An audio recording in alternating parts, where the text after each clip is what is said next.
আমরা মলয় বাতাসে ভেসে যাব, শুধু কুসুমের মধু করিব পান।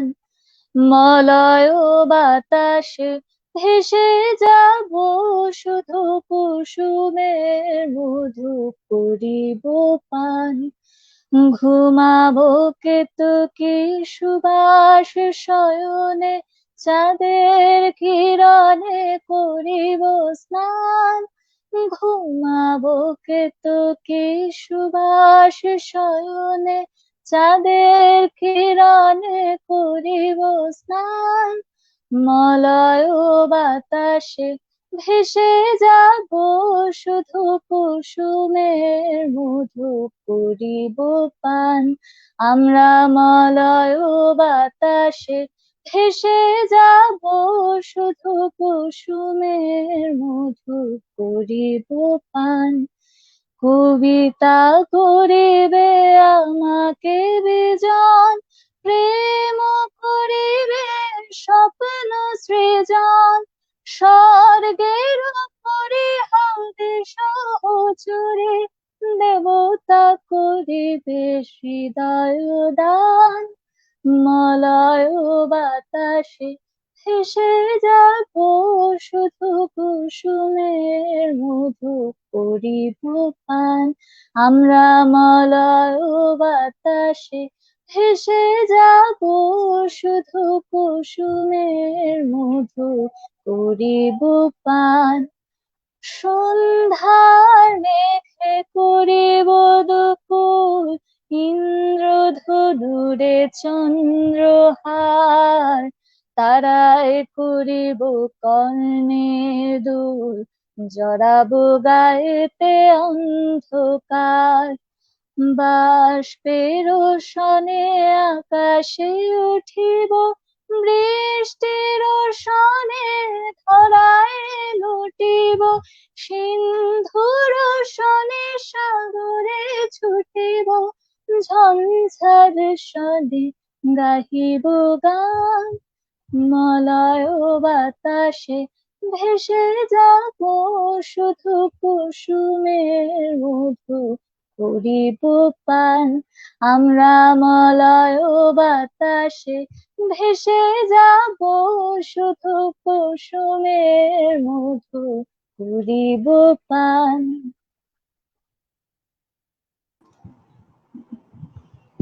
সমাগত অভ্যাগত বৃন্দ, করোনাকালের সংসপ্তক ৪৮তম পর্বে আপনাদের স্বাগত জানাই। আমরা আজকের পর্বের বিষয় নির্ধারণ করেছি করোনাকালে কর্পোরেট জগৎ ও তারুণ্য। সমাগত সুধীমণ্ডলী, আমরা আজকের অনুষ্ঠান শুরু করেছি আমাদের প্রিয় শিল্পী প্রতীতি পূর্বা তার গানের মধ্য দিয়ে। এবারে আমি জানাতে চাই আজকের অনুষ্ঠানে যারা আমাদের সাথে যুক্ত হয়েছেন অতিথি হিসেবে, প্রথমে পরিচয় করিয়ে দিতে চাই। আমাদের সাথে যুক্ত আছেন এম এ হানিফ, তিনি এডিসন গ্রুপের সহকারী পরিচালক এবং আমরা বেশিরভাগ মানুষজন যে মোবাইল ব্যবহার করি, সিম্ফনি মোবাইলের তিনি বিক্রয় বিভাগীয় প্রধান। আমাদের সাথে যুক্ত আছেন মোহাম্মদ আজিজুল হাকিম সম্রাট, তিনি সমন্বিত বেসরকারি বিশ্ববিদ্যালয় ছাত্রলীগ কেন্দ্রীয় কমিটির সাধারণ সম্পাদক এবং একজন আপাদমস্তক সাংস্কৃতিক কর্মী, আবৃত্তিকার। সম্রাট আমাদের সাথে যুক্ত আছেন আমাদের সাথে আরেকজন নিবেদিত কর্মী, লালমনিরহাট থেকে যুক্ত হয়েছেন ফাতেমা পারভিন, তিনি একজন সাংস্কৃতিক কর্মী, আবৃত্তিকার এবং তার বিশেষ পরিচয় রয়েছে তিনি রংপুরের একটি স্বনামধন্য রক্তদান সংগঠন বাঁধনের তিনি সভাপতি, তিনি আমাদের সাথে যুক্ত আছেন। এবং আমরা যার গান শুনলাম প্রতীতি পূর্বা, তিনি একাধারে আবৃত্তি শিল্পী, সংগঠক এবং তরুণ উদ্যোক্তা, তিনি ময়মনসিংহ থেকে যুক্ত হয়েছেন। আমরা আবারও পারফরমেন্সে যেতে চাই তারপরে আমরা আস্তে আস্তে প্রত্যেকের কথা শুনবো। প্রথমেই আজিজুল হাকিম সম্রাট, তাকে অনুরোধ করব।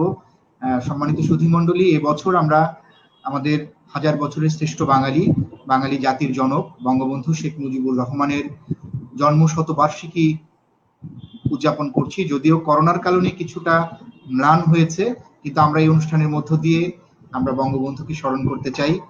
সম্রাটকে অনুরোধ করব প্রথমেই বঙ্গবন্ধুকে নিবেদন করে একটি আবৃত্তি পরিবেশন করবার জন্য।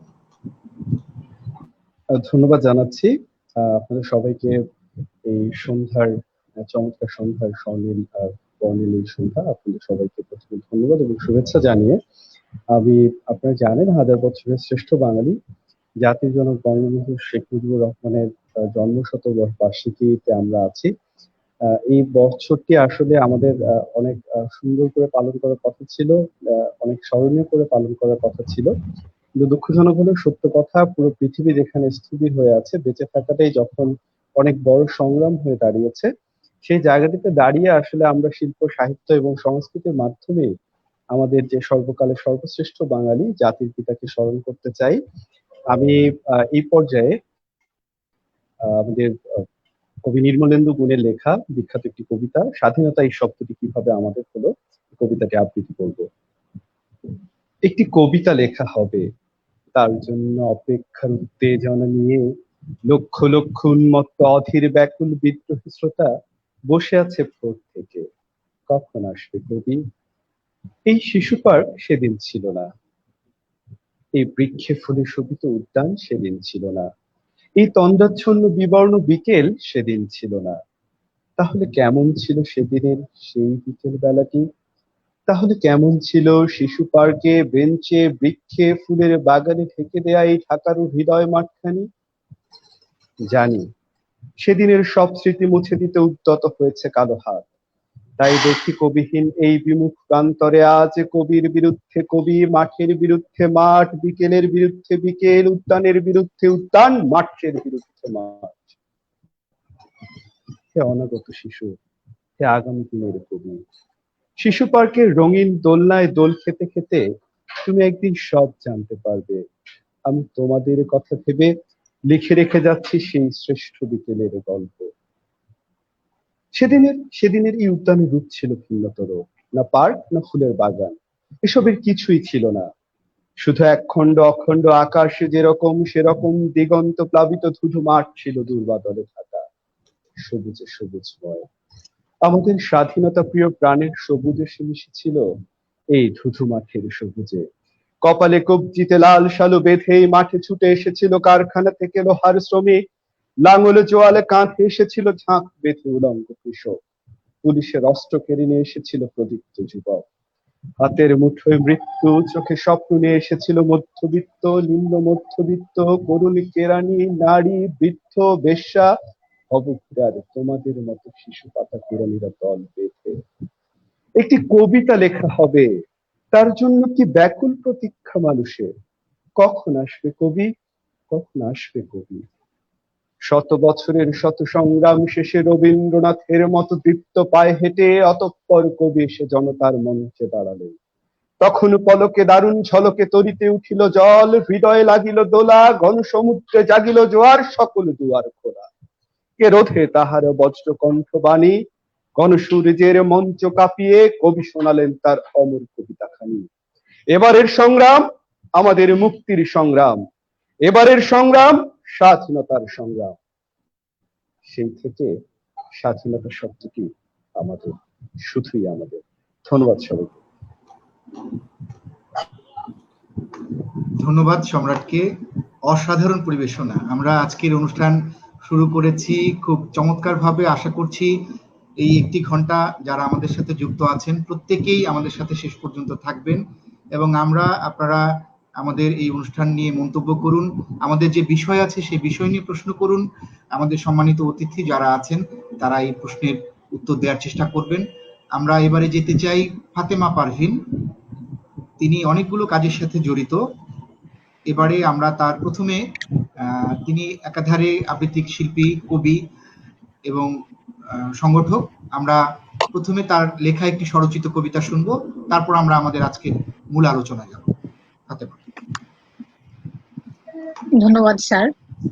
আজকের ভালো লাগার বিষয় যে আমার এই কবিতাটি শ্রদ্ধেয় বাদল শাহ শোভন স্যারের রোদ্দুর লিটল ম্যাগাজিনে প্রকাশিত হয়েছিল 21শে বইমেলায়, এবং আমি স্যারের প্রোগ্রামে আমি সেই কবিতাটি আবৃত্তি করার সুযোগ পাচ্ছি। আমি বড় কোনো আবৃত্তি শিল্পী নই, ভুল ত্রুটি হলে আমি ক্ষমা করবেন। 21শে ফেব্রুয়ারি যদি না হতো, একটি কবিতা লিখবো বলে রাতের পর রাত জেগে থাকি, কিন্তু কিছুতেই অপূর্ণ কবিতাটাকে পূর্ণতা দিতে পারি না। তখন একরাশ বিরক্তি নিয়ে দরজাটা খোলা রেখেই মধ্যরাতে বেরিয়ে পড়ি রাস্তায়। শনশন বাতাসে শীতে কোঁকড়া লেগে অবাক হয়ে তাকিয়ে থাকি রাত জাগা মানুষগুলোর দিকে। দেখি রাস্তার ধারে একটা পাতলা চাদর মুড়ি দিয়ে কিছু লোক মনের সুখে গান গাইছে। আমি তন্ময় হয়ে ওদের বেসুরো কণ্ঠের গান শুনতে থাকি। হঠাৎ সম্বিত ফিরে পাই পাশের বিল্ডিং এ ঝগড়ারত এক কেরানি দম্পতির ঝগড়ার আওয়াজে। খাঁটি বাংলা অশ্রাব্য ভাষায় গালাগাল করছে কেরানি তার বউটাকে। একটু পরেই কোত্থেকে যেন একটা নিরীহ কুকুর ছুটে আসে, ঘেউ ঘেউ করতে থাকে আমাকে ঘিরে। এই যা, ভাগ বলে আমি বার কয়েক পা মাটিতে আছড়াতেই কুকুরটা ঘেউ ঘেউয়ের মাঠটা বাড়িয়ে দিয়ে দৌড়ে পালায়। হঠাৎ গুলির শব্দে আঁতকে উঠি আমি। প্রচন্ড ভয়ে কলজে শুকিয়ে যায় আমার। আমি দৌড় দিই। প্রাণপণে এক দৌড়ে রুমে এসে খট করে দরজাটা লাগিয়ে শটান বিছানায় শুয়ে পড়ি। পরক্ষণেই ক্যালেন্ডারের পাতায় চোখ পড়তেই দেখি আজকের তারিখটা সবুজের মাঝে লাল বৃত্তে আঁকা। তখনই মনে পড়ে আজ তো 21শে ফেব্রুয়ারি। তখন আনমনে ভাবি, আজ যদি 21শে ফেব্রুয়ারি না হতো, তবে এই মধ্যরাতে আমি দরজাটা খোলা রেখেই বাইরে যেতে পারতাম না, বরং দরজায় ইচ্ছে মতো খিল এঁটে ঘাপটি মেরে পড়ে থাকতে হতো বিছানায়। আর যদি 21শে ফেব্রুয়ারি না হতো, তবে এই রাতে চাদর মুড়ি দিয়ে ওই লোকগুলো নিজের মতো করে গান গাইতে পারতো না। গান গাইবার আগেই ওদের টুটি চেপে ধরা হতো। আর যদি 21শে ফেব্রুয়ারি না হতো, তবে রাত বিরাতে কেরানিটা খাঁটি বাংলা অশ্রাব্য ভাষায় বউটাকে গালাগাল দিতে পারতো না, বরং কোনো এক বিলেতি সাহেবের বাড়িতে কুঁচো মুরগির মতো ঝিমোতে ঝিমোতে দারোয়ানি করতো।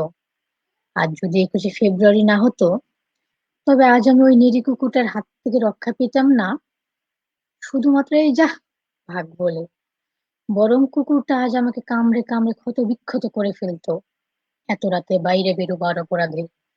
আর যদি 21শে ফেব্রুয়ারি না হতো, তবে এই রাত 12টায় ভাষা শহীদদের প্রতি শ্রদ্ধা জানিয়ে শূন্যে গুলি ছোঁড়া হতো না, বরং ওই গুলির লক্ষ্যবিন্দু হতো সমগ্র বাঙালির বুক।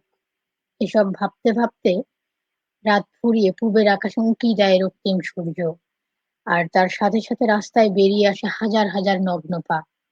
আমিও রক্তিম কিছু ফুল নিয়ে সামিল হই ওই নগ্ন পাগুলোর সাথে। পেছনে পড়ে থাকে আমার অপূর্ণ কবিতার খাতাটা। সত্যি বলতে কি, আমি ইচ্ছে করে ওটাকে পূর্ণতা দেই না। মাতৃভাষায় রচিত কবিতা যে অপূর্ণ রয়ে গেলেও পরম শান্তি পাওয়া যায়। ধন্যবাদ। অসাধারণ। আমরা মুগ্ধ হয়ে ফাতেমার কবিতা শুনলাম। অসাধারণ লিখেছে এবং পড়েছেও অসাধারণ। আমরা অশেষ শুভকামনা জানাই ফাতেমার জন্য। ফাতেমার লেখালেখি অব্যাহত থাকুক এবং তার সাংগঠনিক চর্চা নিয়ে আবারও তার কাছে আসব।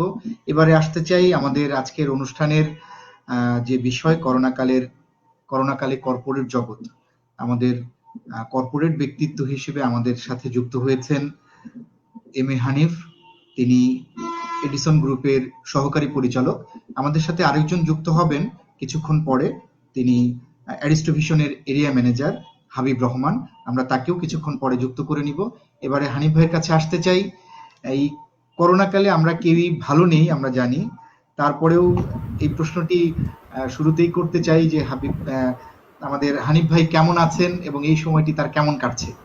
হানিফ ভাই। Thank you very much Shovan. আলহামদুলিল্লাহ ভালো আছি। ভালো না থাকার কোনো সুযোগ নেই। ফার্স্টে বলে নিচ্ছি আমাদের লিঙ্কটা কি শেয়ার করা হয়েছে কিনা। হ্যাঁ, দেওয়া হয়েছে ভাইয়া। দেওয়া হয়েছে, এটা কি আমাদের পার্সোনাল ইয়েতে দিয়ে দেওয়া যাবে না? হ্যাঁ, ওটা আপনি ওয়াল থেকে করে দিতে পারবেন, মেসেঞ্জারে দিয়ে দিয়েছি ভাইয়া। মেসেঞ্জার না, আমি কথা বলার মাঝে মাঝে দিয়ে দিচ্ছি একটু। হ্যাঁ অবশ্যই। এনিওয়ে, যেটা বলছিলাম যে আসলে করোনাকালীন স্টার্টিং টাইমটা যখন হচ্ছে আমাদের মার্চের 26 তারিখে প্রথম করোনার জন্য লকডাউনের জন্য একটা ইনস্ট্রাকশন আসলো, তখন কিন্তু সবার মনে আমাদের কেমন একটা ফেয়ার, একটা অ্যাংজাইটি, কেমন একটা অনিশ্চয়তার মধ্যে মনে হচ্ছিল যে আসলেই আমরা আবার স্বাভাবিক জীবনে ফেরত যেতে পারবো কিনা, মনে হচ্ছিল যে আবার সেই বন্ধু বান্ধবের সাথে দেখা হবে কিনা, অফিস করতে পারবো কিনা, চাকরি চলবে কিনা, সবার মধ্যেই, শুধু আমার মধ্যে না, প্রত্যেকটা লেভেলের মধ্যে মনে হচ্ছিল এই কোন জগতে পড়ে গেলাম। সো আমাদের পার্সোনালি একটা কনফিডেন্স ছিল যে ধরনের ইস্যুগুলো খুব লং টার্ম সার্ভাইভ করে না, একটা সার্টেন টাইমে শেষ হয়ে যায়। এই সময়টার মধ্যে সবার মধ্যে একটু অনিশ্চয়তা কাজ করবেই। সো আমার যেটা মনে হয় বাংলাদেশের কারেন্ট সিচুয়েশনে ওভারঅল কর্পোরেট ওয়ার্ল্ডটা যে একটা অনিশ্চয়তার মধ্যে যেমন হচ্ছে যাচ্ছিল প্রথম 1 মাস, বলবো আমি হচ্ছে মার্চের 23 তারিখ থেকে হচ্ছে এপ্রিল পর্যন্ত, মে থেকে গ্রাজুয়ালি কিন্তু কান্ট্রি সিচুয়েশনটা নর্মাল হতে থাকে। যদি আমি বলি, একটা মাস খুব বেশি ভীতিকর অবস্থায় গেছে। তো May, June, July, August, September, October এখন চলে এসেছে। আমি বলবো অ্যাবসলুটলি বাংলাদেশ গভর্নমেন্ট খুব ভালোভাবে গভর্নমেন্টটাকে প্রোটেক্ট করেছে।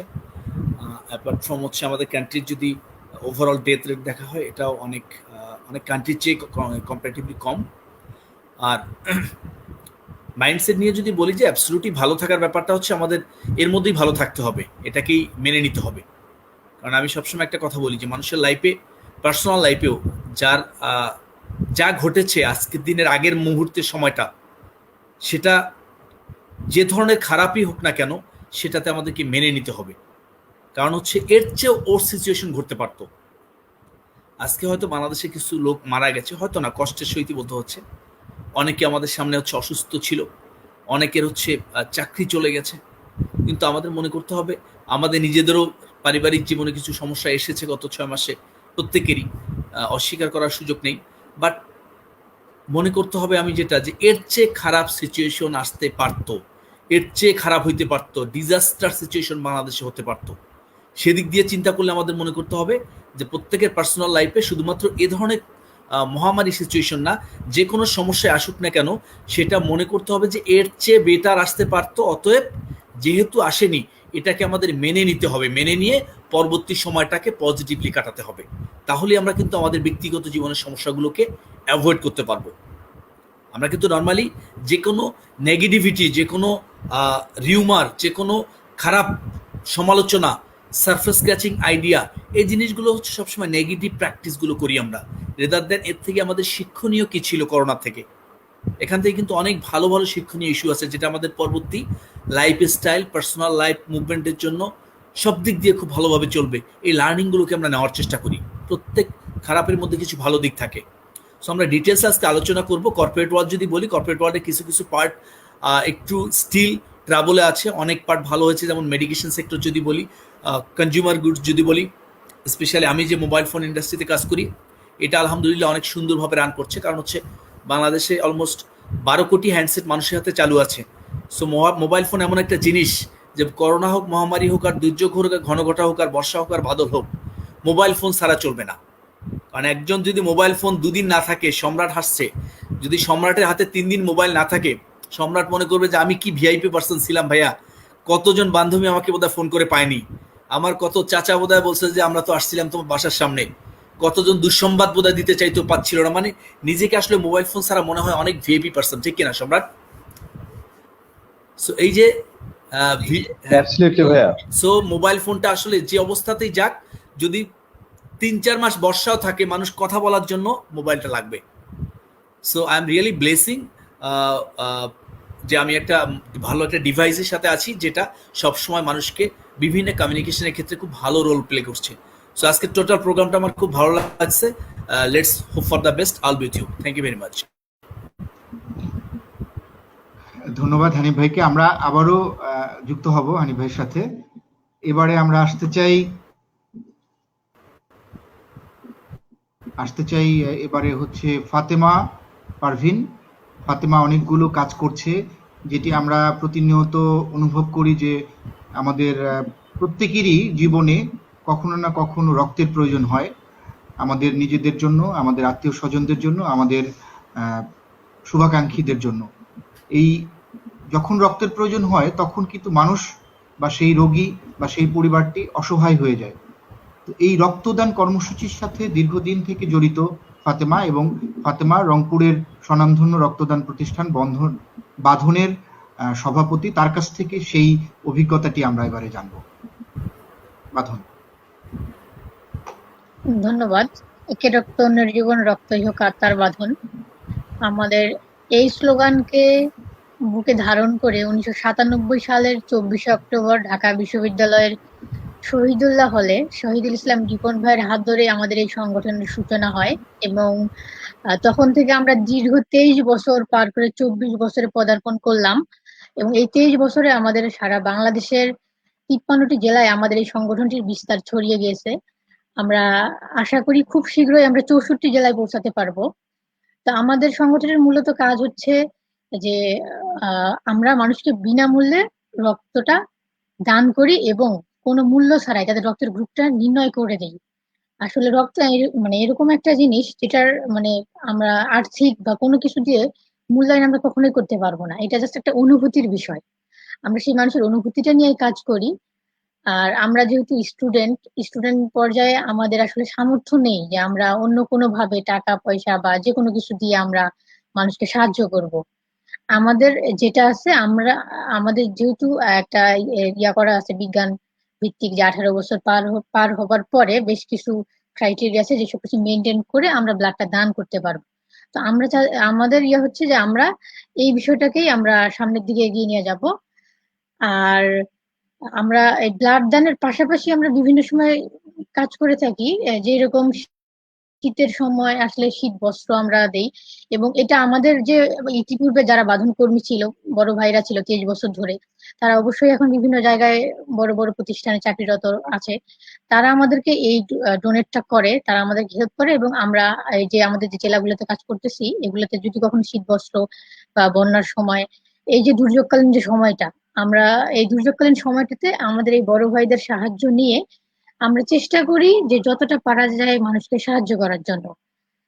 আর এরকম কিছু আমাদের সিচুয়েশন মাঝে মাঝে হয় যে ব্লাড আমাদেরকে জন্য আসছে আমাদের কলেজে, আমরা গেছি, গিয়ে যে সে যে ব্লাডের ব্যাগটা যে কিনবে সেই টাকাটাও কখনো তাদের কাছে থাকে না। তো আমরা তখন নিজেরাই কালেক্ট করে সেই ব্লাডের ব্যাগটা দিয়ে আমরা তাদেরকে ব্লাডটা দান করি, এবং তারা যে অনুভূতিটা আসলে প্রকাশ করে সেই মুহূর্তে, আসলে এই অনুভূতিটা আমার মনে হয় না যে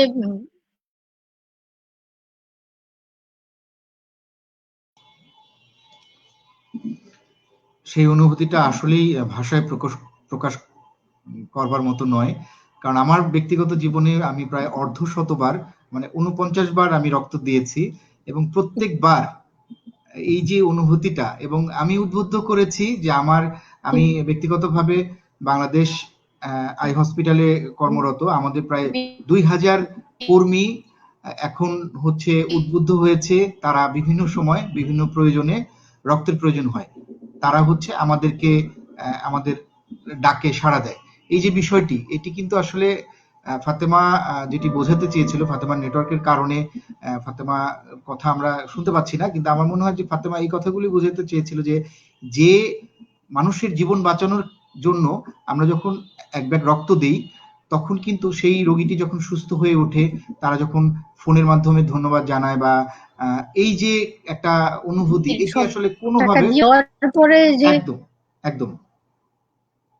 আমি ফাতেমা নিশ্চয়ই আবার আমাদের সাথে যুক্ত হবে, নেটওয়ার্কের কারণে হয়ে গেছে।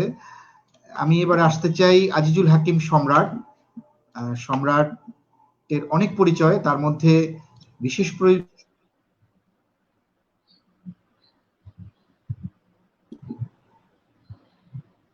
আজকে নেটওয়ার্ক একটু ঝামেলা করছে। সম্রাটের বিশেষ পরিচয়, সম্রাট সমন্বিত বেসরকারি বিশ্ববিদ্যালয় ছাত্রলীগের কেন্দ্রীয় কমিটির সাধারণ সম্পাদক। আমরা জানি যে সম্রাট অনেকগুলো কাজের সাথে জড়িত। ফাতেমা যুক্ত হয়েছে। ফাতেমা, শুনতে পাচ্ছ আমাদের কথা পরিষ্কার? স্যার আমার এখানে নেট ডাউন হয়ে গেছিল, আচ্ছা আচ্ছা, সেটা তোমার দুঃখিত। কথা শেষ করে আমরা আবার সম্রাটের কাছে আসছি। আচ্ছা, ধন্যবাদ। তো এই যে অনুভূতির বিষয়টা, এটা আসলে আমরা কখনোই টাকা পয়সা দিয়ে পরিমাপ করতে পারবো না।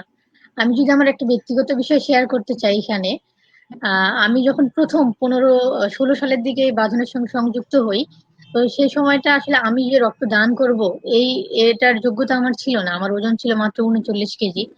তো এই জন্য আমি ব্লাড ম্যানেজ করে দেওয়ার চেষ্টা করতাম।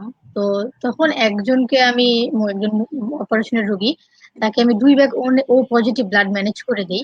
আসলে ব্লাডটা আমি দেইনি, আমি ডোনার এনে দিয়েছি, এবং তার আহ, যে মহিলাকে দেই তার মেয়ের জামাই বা মেয়ের বর, আহ, তিনি একজন অটো চালক। আমি সাধারণত আমার সাইকেল আছে, আমি কলেজে সাইকেলে যাতায়াত করি সব সময়, যেখানে যাই আমি সাইকেল লেগে যাতায়াত করি। তো যদি কখনো দেখা যায় যে আমি সাইকেলটা নেইনি এবং তার সঙ্গে যদি কখনো আমার রাস্তায় দেখা হয়ে যায়, তাহলে সে আমাকে অটোতে তুলে নেবে, এবং কখনো এখন পর্যন্ত আমি তার অটোতে যতদিন চড়ছি কখনো তিনি আমার কাছে একটা টাকা ভাড়া নেয়নি। এটা আসলে এটার যে আমি, হ্যাঁ, আর্থিক যে ইয়াটা যে 5 টাকা 10 টাকা বাঁচলো এটা আসলে বড় বিষয় না। এই যে তার আমার প্রতি যে তাদের অনুভূতিটা, আবেগটা, এটাই আসলে বড় বিষয়। এরকম আরো ছোট ছোট অসংখ্য ঘটনা রয়েছে যেগুলো আমাদের কাজ করতে গিয়ে আমরা ফিল করি, দেখি। সব মিলিয়ে যেটা বলবো যে এরকম একটা মহৎ সংগঠন, এরকম একটা মহৎ কাজের সঙ্গে সংযুক্ত থাকতে পেরে আমি নিজেকে অনেক ভাগ্যবান মনে করছি। এবং এটার সঙ্গে, এটা এরকম একটা প্ল্যাটফর্ম যেটার সঙ্গে একবার সংযুক্ত হলে সারা জীবনে মুক্তি নেই। মৃত্যু পর্যন্ত এটার সঙ্গে যে কোনো ভাবে সংযুক্ত থাকা যাবে। তো আমি আজকে এই অনুষ্ঠানের মাধ্যমে সবার কাছে একটা অনুরোধ জানাবো যে আপনাদের যাদের রক্ত দান করার সকল প্রকার যোগ্যতা হয়েছে, তারা অবশ্যই রক্ত দান করবেন। রক্তদানে আসলে আমাদের কোনো ক্ষতি নেই, বরং আমাদের শারীরিক ভাবে আমরা অনেক কিছু জানতে পারি, আমার শরীরে কোনো সমস্যা আছে কিনা, আমার রোগ প্রতিরোধ ক্ষমতা বৃদ্ধি পায়। আসলে আমাদের নিজেদের প্রয়োজনে হলেও রক্তটা আসলে দান করা প্রয়োজন। আর সবচেয়ে বড় কথা, আমি একটা মানুষ হয়ে একটা মানুষের পাশে দাঁড়াতে পারতেছি, এর চেয়ে আসলে বড় বিষয় কোনো কিছু নেই। তো সবার মাঝে অনুরোধ থাকবে যে আপনারা রক্তদানের যোগ্যতা অর্জন করলে সবাই রক্ত দিবেন, আমাদের জন্য দোয়া করবেন, যেন আমরা আমাদের সংগঠনের কাজকে আরো গতিশীল করে মানুষের পাশে দাঁড়াতে পারি, মানুষকে সাহায্য করতে পারি। ধন্যবাদ। ধন্যবাদ ফাতেমাকে। আমরা অবশ্যই ফাতেমার পাশে দাঁড়াবো। বিভিন্নভাবে ফাতেমা যে মানব সেবার উদ্দেশ্য নিয়ে যে কাজগুলো করছে, আমরা আমাদের অবস্থান থেকে আমরা সবসময় ফাতেমা এবং তার যে দল, তাদের সাথে, সেই গ্রুপের সাথে আমরা যুক্ত থাকব, বিভিন্নভাবে সহযোগিতা করব, এই প্রত্যাশা করছি। এবারে আসতে চাই সম্রাটের কাছে, আজিজুল হাকিম সম্রাট, যেটি বলছিলাম যে তিনি বেসরকারি বিশ্ববিদ্যালয় ছাত্রলীগের সাধারণ সম্পাদক। তার কাছে জানতে চাইব এই করোনা কালে তাদের কার্যক্রম কিভাবে চলছে এবং তারা তাদের সংগঠনের পক্ষ থেকে কিভাবে সারা দেশের সমস্ত মানুষজনদের পাশে দাঁড়াচ্ছে। সম্রাট। ধন্যবাদ জানাচ্ছি দাদাকে। আমি আসলে আজকে প্রথমেই আমার যে ভূমিকা ছিল সেখানে কিছু জিনিস আসলে আমার মিস হয়ে গেছে। আমি দাদাকে প্রোগ্রামটিতে আসার আগে বলছিলাম যে আমি হয়তো আজকে আপনাদের সামনে কথা বলতে পারছি। আমি অনেক শাইনেস কাজ করতাম আমার, মাইকের সামনে কথা বলা, ক্যামেরার সামনে কথা বলা। যে মানুষটা হাতে ধরে আসলে সেই জিনিসগুলো শিখিয়েছেন, কবিতা আবৃত্তি, নিজেকে প্রেজেন্ট করার যে ব্যাপারটা, সেই মানুষটাই আসলে আজকের এই সঞ্চালনের দায়িত্ব পালন করছেন। আমি কিছুটা নার্ভাস, আমার কিছুটা নার্ভাস ফিল হচ্ছে। আমি এই জন্য আসলে সবার কাছে ক্ষমা চেয়ে নিচ্ছি এবং দাদার কাছে কৃতজ্ঞতা প্রকাশ করছি, যে আসলে তার কারণে হয়তোবা আজকে যে প্ল্যাটফর্মে থাকি না কেন সেই প্ল্যাটফর্ম থেকে নিজেকে কিছুটা হলে চেষ্টা করতে পারি প্রেজেন্ট করার জন্য। আহ, যে বিষয়গুলো এসেছে, আমার যে বোনটি কিছুক্ষণ আগে কথা বললেন, আমার আসলে আমি প্রথমে ওকে স্যালুট জানাই যে তারা যে কাজটি করে এই কাজটি আসলে আমাদের সবার জন্যই খুবই প্রয়োজনীয়। রক্ত নিয়ে কাজ করার অভিজ্ঞতা থেকে কিছুটা অভিজ্ঞতা আমার ছিল, আমি হয়তো সংগঠন থেকে না, ব্যক্তিগত জায়গা থেকে বিভিন্নভাবে আমরা চেষ্টা করেছিলাম যে যাতে করে আহ রক্ত যদি কখনো ইমার্জেন্সি ভিত্তিতে দেখা যায় যে অনেক সময় রাত 2টো 2:30টা 3টা 3:30টা ওই সময় অনেকের দরকার পড়ে যায়, তখন আমরা আমাদের জায়গা থেকে এই যে আমাদের বোনরা যারা আছেন সংগঠনের সাথে যুক্ত আছেন তাদের মাধ্যমে বিভিন্ন কানেক্ট করে আমরা চেষ্টা করেছি যে রক্ত দেওয়ার জন্য। আমি নিজেও একজন রক্তদাতা, এই জন্য ওর কথাগুলো খুবই ভালো লাগলো যে আমাদের যারা এখনকার ইয়াং জেনারেশন আছে তারা যদি এই কাজগুলোতে উদ্বুদ্ধ হয়, যেই আজকে যে প্রোগ্রামটি করা হচ্ছে, আশা করি যে যারা শুনছেন তারা অবশ্যই উদ্বুদ্ধ হবে এবং তাহলে আমরা অনেকটা এগিয়ে যেতে পারবো। এখন আমি আসলে দাদা যে বিষয়টি বললেন, আমরা সংগঠনের পক্ষ থেকে কি করছি, আমি বেসরকারি বিশ্ববিদ্যালয় ছাত্রলীগের এক সাধারণ সম্পাদক। বাংলাদেশে যতগুলো বেসরকারি বিশ্ববিদ্যালয় আছে সেটি নিয়ে আসলে ছাত্রলীগের একটি জেলা ইউনিট আছে, সেই জেলা ইউনিটটি হচ্ছে বেসরকারি বিশ্ববিদ্যালয় ছাত্রলীগ। সেখানে প্রায় 104টি বেসরকারি বিশ্ববিদ্যালয় বাংলাদেশে বর্তমানে আছে, যেখানে অন অ্যান এভারেজ 15 থেকে 20 লক্ষ শিক্ষার্থী বেসরকারি বিশ্ববিদ্যালয়গুলোতে পড়াশোনা করছে। এবং করোনাকালীন সময়টা শুরু হওয়ার প্রাককালে, মানে আমরা যদি বলতে পারি ফেব্রুয়ারি বা মার্চের দিকে, যখন হচ্ছে আমরা বাইরে শুনছিলাম ইন্ডিয়াতে তখন কিছু শোনা যাচ্ছিল বা ওখানে শুরু হয়েছে, সেই জায়গাটা থেকে আমরা প্রথমেই সেটা হচ্ছে ফেব্রুয়ারির শেষে এবং মার্চের প্রথম সপ্তাহের দিকে আমরা তখন বিশ্ববিদ্যালয়গুলো খোলা ছিল, আমরা সচেতনতা বৃদ্ধির লক্ষ্যে আমরা লিফলেট বিতরণ করেছি যাতে তারা সতর্ক থাকতে পারে এবং করোনাটা আসলে কি এটা জানাটা। আমি যখন আমার প্রিপারেশন নিব, আমি যখন প্রিভেন্টিভ মেজার ইউজ করতে চাইবো, তখন অবশ্যই আমাকে জানতে হবে যে আসলে করোনাটা কি বা এটা কিভাবে প্রোটেক্ট করা যায়, আমরা কিভাবে সেখান থেকে বাঁচতে পারি। এই জন্য আমরা কিছু নির্দেশনা সংবলিত, যেগুলো ডাক্তারদের সাথে পরামর্শ করে যারা এই বিষয়ে বিশেষজ্ঞ আছেন তাদের সাথে কথা বলে আমরা লিফলেট প্রণয়ন করেছিলাম এবং সেটি আমরা সবগুলো বিশ্ববিদ্যালয়ে পৌঁছে দেওয়ার ব্যবস্থা করেছিলাম। এটা ছিল আমাদের প্রথম স্টেপ। তার পরবর্তী সময়ে যখন লকডাউন শুরু হলো, আপনারা জানেন আমি যদি ভুল বলে না থাকি মার্চের 26 তারিখ থেকে লকডাউন শুরু হয়েছিল বাংলাদেশে। লকডাউন শুরু হওয়ার পরে আমরা তো শিক্ষার্থীদের জন্য কাজ করার জন্যই সংগঠনটি আছে। আমরা দেখা গেল যে লকডাউন শুরু হওয়ার পরে অনেকেই তাদের গ্রামের বাসায় ফিরে যেতে পারেনি এবং সেখানে লকডাউন শুরু হওয়ার কারণে অনেক শিক্ষার্থী আছে যারা চাকরি করে টিউশন করে তারা তাদের এক্সপেন্সেসটা হচ্ছে তারা বিয়ার করে। সেই জায়গাটাতে অনেকেরই বাসা ভাড়া, থাকা খাওয়া এটার একটা সমস্যা দেখা দিচ্ছিল। আমরা বাড়িওয়ালাদের সাথেও আমাদের টিম করে দিয়ে আমরা বাড়িওয়ালাদের সাথে আমরা কথা বলার চেষ্টা করেছি যে যারা শিক্ষার্থী আছে তাদেরকে যেন মানবিক দিকগুলো বিবেচনা করে সিচুয়েশন বিবেচনা করে তাদের সাথে ব্যবহার করা হয়। এবং আমরা অনেক ক্ষেত্রেই আমি যদি ভুল বলে না থাকি যে সেটা খুব কম করে হলেও 50 থেকে 60-এর মধ্যে শিক্ষার্থীর আমরা এই বাড়ি ভাড়া সংক্রান্ত তাদের যে সমস্যা ছিল সেটা আমরা মেটাতে সক্ষম হয়েছিলাম। তার পরবর্তীতে যখন করোনাটার প্রকোপ বেড়ে গেল, আমরা হ্যান্ড স্যানিটাইজার আমরা তৈরি করেছি ফর্মুলা নিয়ে। বাংলাদেশ ছাত্রলীগের তত্ত্বাবধানে ওখানে ফর্মুলা নিয়ে আমরা নিজেরা হ্যান্ড স্যানিটাইজার তৈরি করেছি এবং সেগুলো মানুষের মাঝে, শিক্ষার্থীদের মাঝে পৌঁছে দেওয়ার আমরা সর্বাত্মক চেষ্টা করেছি। আমরা তাদের মাঝে মাস্ক বিতরণ করেছি। আপনারা জানেন যে রমজান ছিল, রমজানে আমরা একটা বিশেষ ব্যবস্থা করেছিলাম, সেটি হচ্ছে ইফতার বাজার বলে একটা বাজার আমরা চালু করেছিলাম।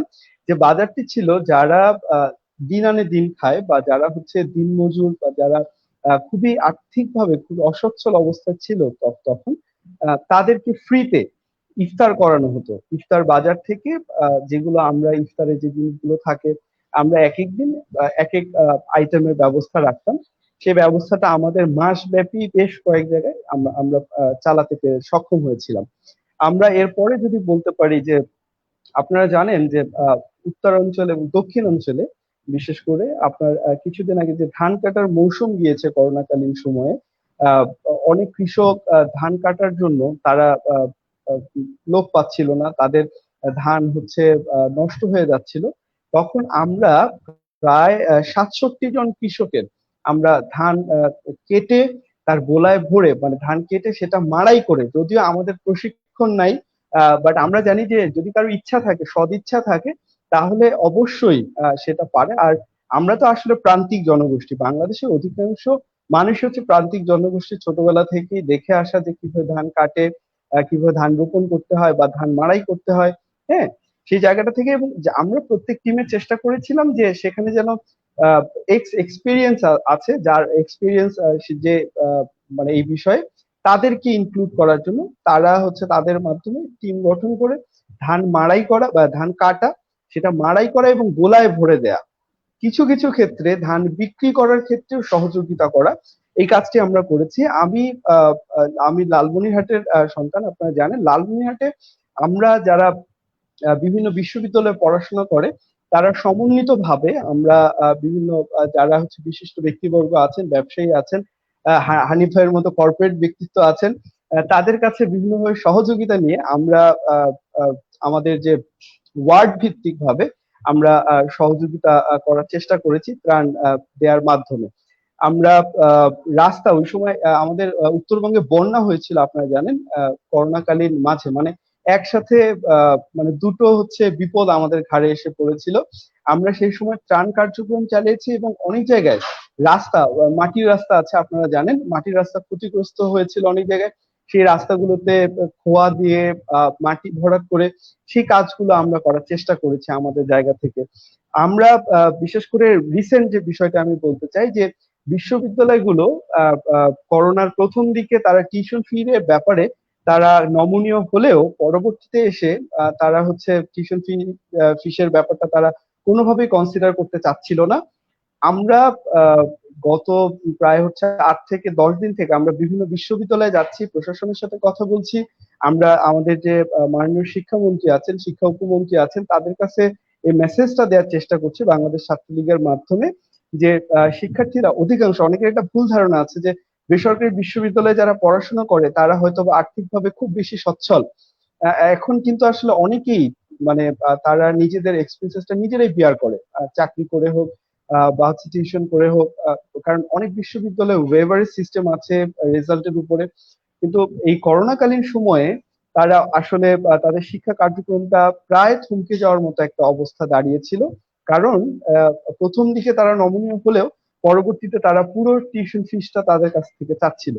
আমরা রিসেন্ট নর্থ সাউথ বিশ্ববিদ্যালয়ে, আপনারা অনেকেই হয়তো বা দেখেছেন, নর্থ সাউথ বিশ্ববিদ্যালয়ে যখন সাধারণ শিক্ষার্থীরা যখন হচ্ছে দাবি জানালো যে তাদেরকে 20% বা 30% ওয়েভার দিতে হবে, কোনো বিলম্বিত ফি নেওয়া যাবে না, আমরা বাংলাদেশ ছাত্রলীগ সম্মিলিত বেসরকারি বিশ্ববিদ্যালয় শাখা থেকে আমি এবং আমার সভাপতি সহ আমাদের যারা নেতা কর্মী ছিল তাদেরকে সাথে নিয়ে আমরা তাদের সাথে একাত্মতা পোষণ করেছি এবং আমি নর্থ সাউথের শিক্ষার্থী হিসেবে আমি তাদের সাথে একসাথে বসে প্রশাসনের সাথে দেন দরবারের মাধ্যমে অবশেষে একটা সমাধান আসে এবং প্রশাসন কিছুটা মানে পুরোপুরি না হলেও তারা 20% ওয়েভার দেয় এবং তার পরবর্তীতে আমরা বিভিন্ন বিশ্ববিদ্যালয়গুলোতে যাচ্ছি এবং খুব ক্লিয়ার একটা মেসেজ দেওয়ার চেষ্টা করছি যে যেহেতু আর্থিক অবস্থা, অর্থনৈতিক অবস্থাটা আমাদের এখনো একটা ভঙ্গুর অবস্থায় আছে, কারণ করোনাকালীন সময়টা আমাদের অনেকেই এমন ভাবে পর্যুদস্ত করেছে যেটা থেকে মাথা তুলে দাঁড়ানোটা খুব ডিফিকাল্ট একটা সিচুয়েশনে দাঁড়িয়েছে। তাই শিক্ষার্থীদের তাদের যে শিক্ষা জীবন সেটাকে চলমান রাখতে, সেটাকে বেগবান রাখার জন্য মানবিক দিক থেকে বিবেচনা করে তাদের যেন ওয়েভার দেওয়া হয়, কোনো ধরনের অ্যাক্টিভিটি ফি নেওয়া না হয়, কোনো বিলম্বিত ফি বা চার্জ তাদের উপরে আরোপ করা না হয়, এই জায়গাগুলোতে আমরা কাজ করার সর্বাত্মকভাবে চেষ্টা করছি। আমরা এই করোনাকালীন সময়ে সামাজিক দূরত্ব বজায় রেখে, আপনারা জানেন প্রকৃতি আসলে আমাদের সাথে বিরূপ আচরণ করছে, আপনারা জানেন যে এই করোনার যে প্রকোপ সেটা হয়তোবা প্রকৃতি আমাদেরকে শিখিয়ে দিতে চাচ্ছে যে প্রকৃতি আসলে আমাদের থেকে অনেক বেশি শক্তিশালী। আমরা প্রকৃতির সাথে অন্যায় করার কারণে হয়তোবা তারা আমাদের কাছে প্রতিশোধ নিচ্ছে। সেই জায়গাটা থেকে আমরা এখন পর্যন্ত বিভিন্ন ক্যাম্পাস এবং যার যেখানে বাসায় করোনাকালীন সময়ে যারা বাসায় গিয়েছে তাদেরকে আমরা নির্দেশনা, অনুরোধ, আহ্বান যেটাই বলেন না কেন, আমরা এক একজনকে মিনিমাম 3টি করে গাছ লাগার আহ্বান জানিয়েছি। কারণ এবং পাশাপাশি যারা বাসায় ছিলেন আমাদের মাননীয় প্রধানমন্ত্রী বলেছেন যে 1 ইঞ্চি জমিও খালি থাকবে না। সেই জায়গাটা থেকে যারা বাসায় ছিলেন সবজি বাগান করা, তারপরে হচ্ছে ফলজ বনজ গাছ লাগানো বা অন্যকে হচ্ছে সবজি বাগান করার ক্ষেত্রে সহযোগিতা করা, এই কাজগুলো আমরা করেছি। আসলে হয়তো আমি অনেক সময় নিয়ে ফেললাম, আমার মনে হয় যে আসলে বিষয়গুলো তুলে ধরা দরকার। আমাদের আসলে অনেক বেশি হয়তোবা আমরা আমাদের দোষ থাকে, আমরা নেগেটিভ জায়গাগুলো, হ্যাঁ আমাদের সীমাবদ্ধতার জায়গা আছে, আমি এটা অস্বীকার করছি না, আমাদের সীমাবদ্ধতার জায়গা আছে।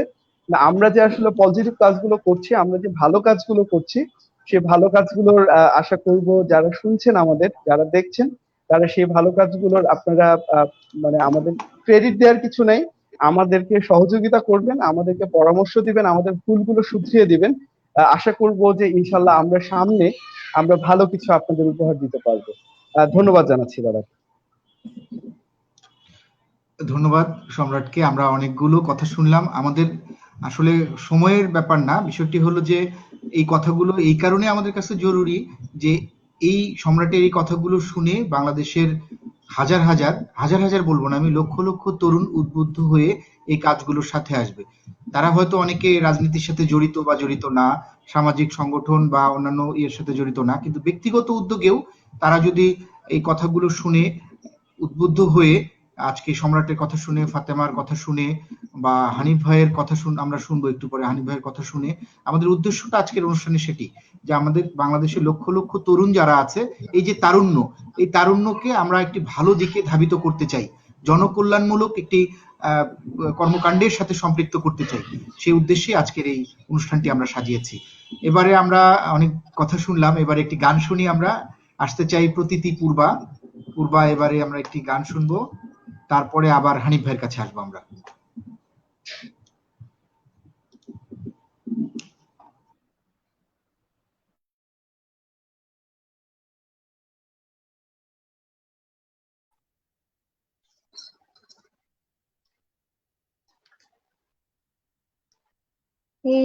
একটুকু ছোঁয়া লাগে,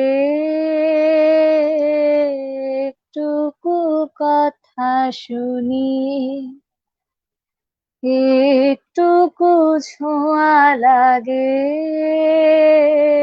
একটুকু কথা শুনি, তাই দিয়ে মনে মনে রোজে মম হাল বলি, একটুকু ছোঁয়া লাগে, একটুকু কথা শুনি, কিছু পলাশের নেশা, কিছু বা চাপার নেশা, কিছু পলাশের নেশা,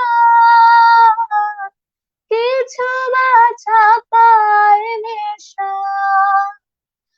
তাই দিয়ে সুরে সুরে রঙে রসে জাল বুনি, তাই দিয়ে সুরে সুরে রঙে রসে জাল বুনি, রুচি মম ফাল বুনি, একটুকু ছোঁয়া লাগে,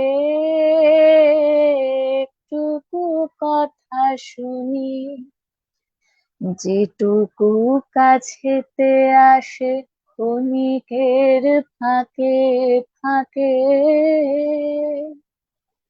চকিত মনের কোণে স্বপ্নের ছবি আঁকে, যেটুকু যায় রে দূরে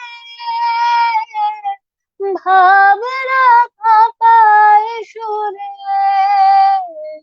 যেটুকু যায় রে দূরে ভাবনা ফাঁপায় সুরে, তাই নিয়ে যায় বেলা নুপুরের তাল বনি, তাই নিয়ে যায় বেলা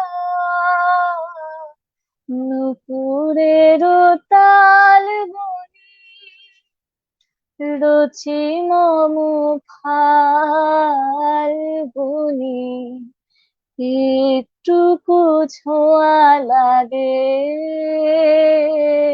একটুকু কথা শুনি, তাই দিয়ে মনে মনে রুচি মম ফাল বনি, একটুকু ছোঁয়া লাগে,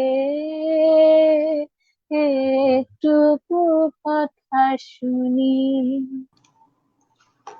ধন্যবাদ ধন্যবাদ। পূর্বা, অসাধারণ গেয়েছে পূর্বা গানটি। আশা করি দর্শকদের অনেক ভালো লেগেছে। আমরা পূর্বার কাছে আবার আসবো। পূর্বা একাধারে কণ্ঠশিল্পী এবং আবৃত্তি শিল্পী। আমরা এরপরে আবৃত্তিও শুনবো এবং পূর্বার সাংগঠনিক চর্চা নিয়েও কথা বলবো। এবারে আমরা হানিফ ভাইয়ের কাছে আসতে চাই। আমাদের আজকের নির্ধারিত বিষয় করোনাকালে কর্পোরেট জগৎ ও তারুণ্য। আমরা এবারে একটু তাত্ত্বিক আলোচনায় যেতে চাই। আমরা জানি যে এই সময়টা আমাদের প্রত্যেকের জন্যই খারাপ যাচ্ছে। আশা করছি এবং অনেকেই এটা ধারণা করছেন যে এটি হয়তো আরো 6 মাস বা 1 বছর ধরে এমনটি চলতে থাকবে। সেক্ষেত্রে আমাদের মধ্যে অনেক আশঙ্কা কাজ করছে যে একটি বড় অংশ তরুণদের একটি বড় অংশ বেকার হয়ে যাওয়ার একটা সম্ভাবনা রয়েছে। আবার যারা চাকরির জন্য চেষ্টা করছেন এখন সেই অর্থে এই সময়ে চাকরির সুযোগটিও অনেক কম।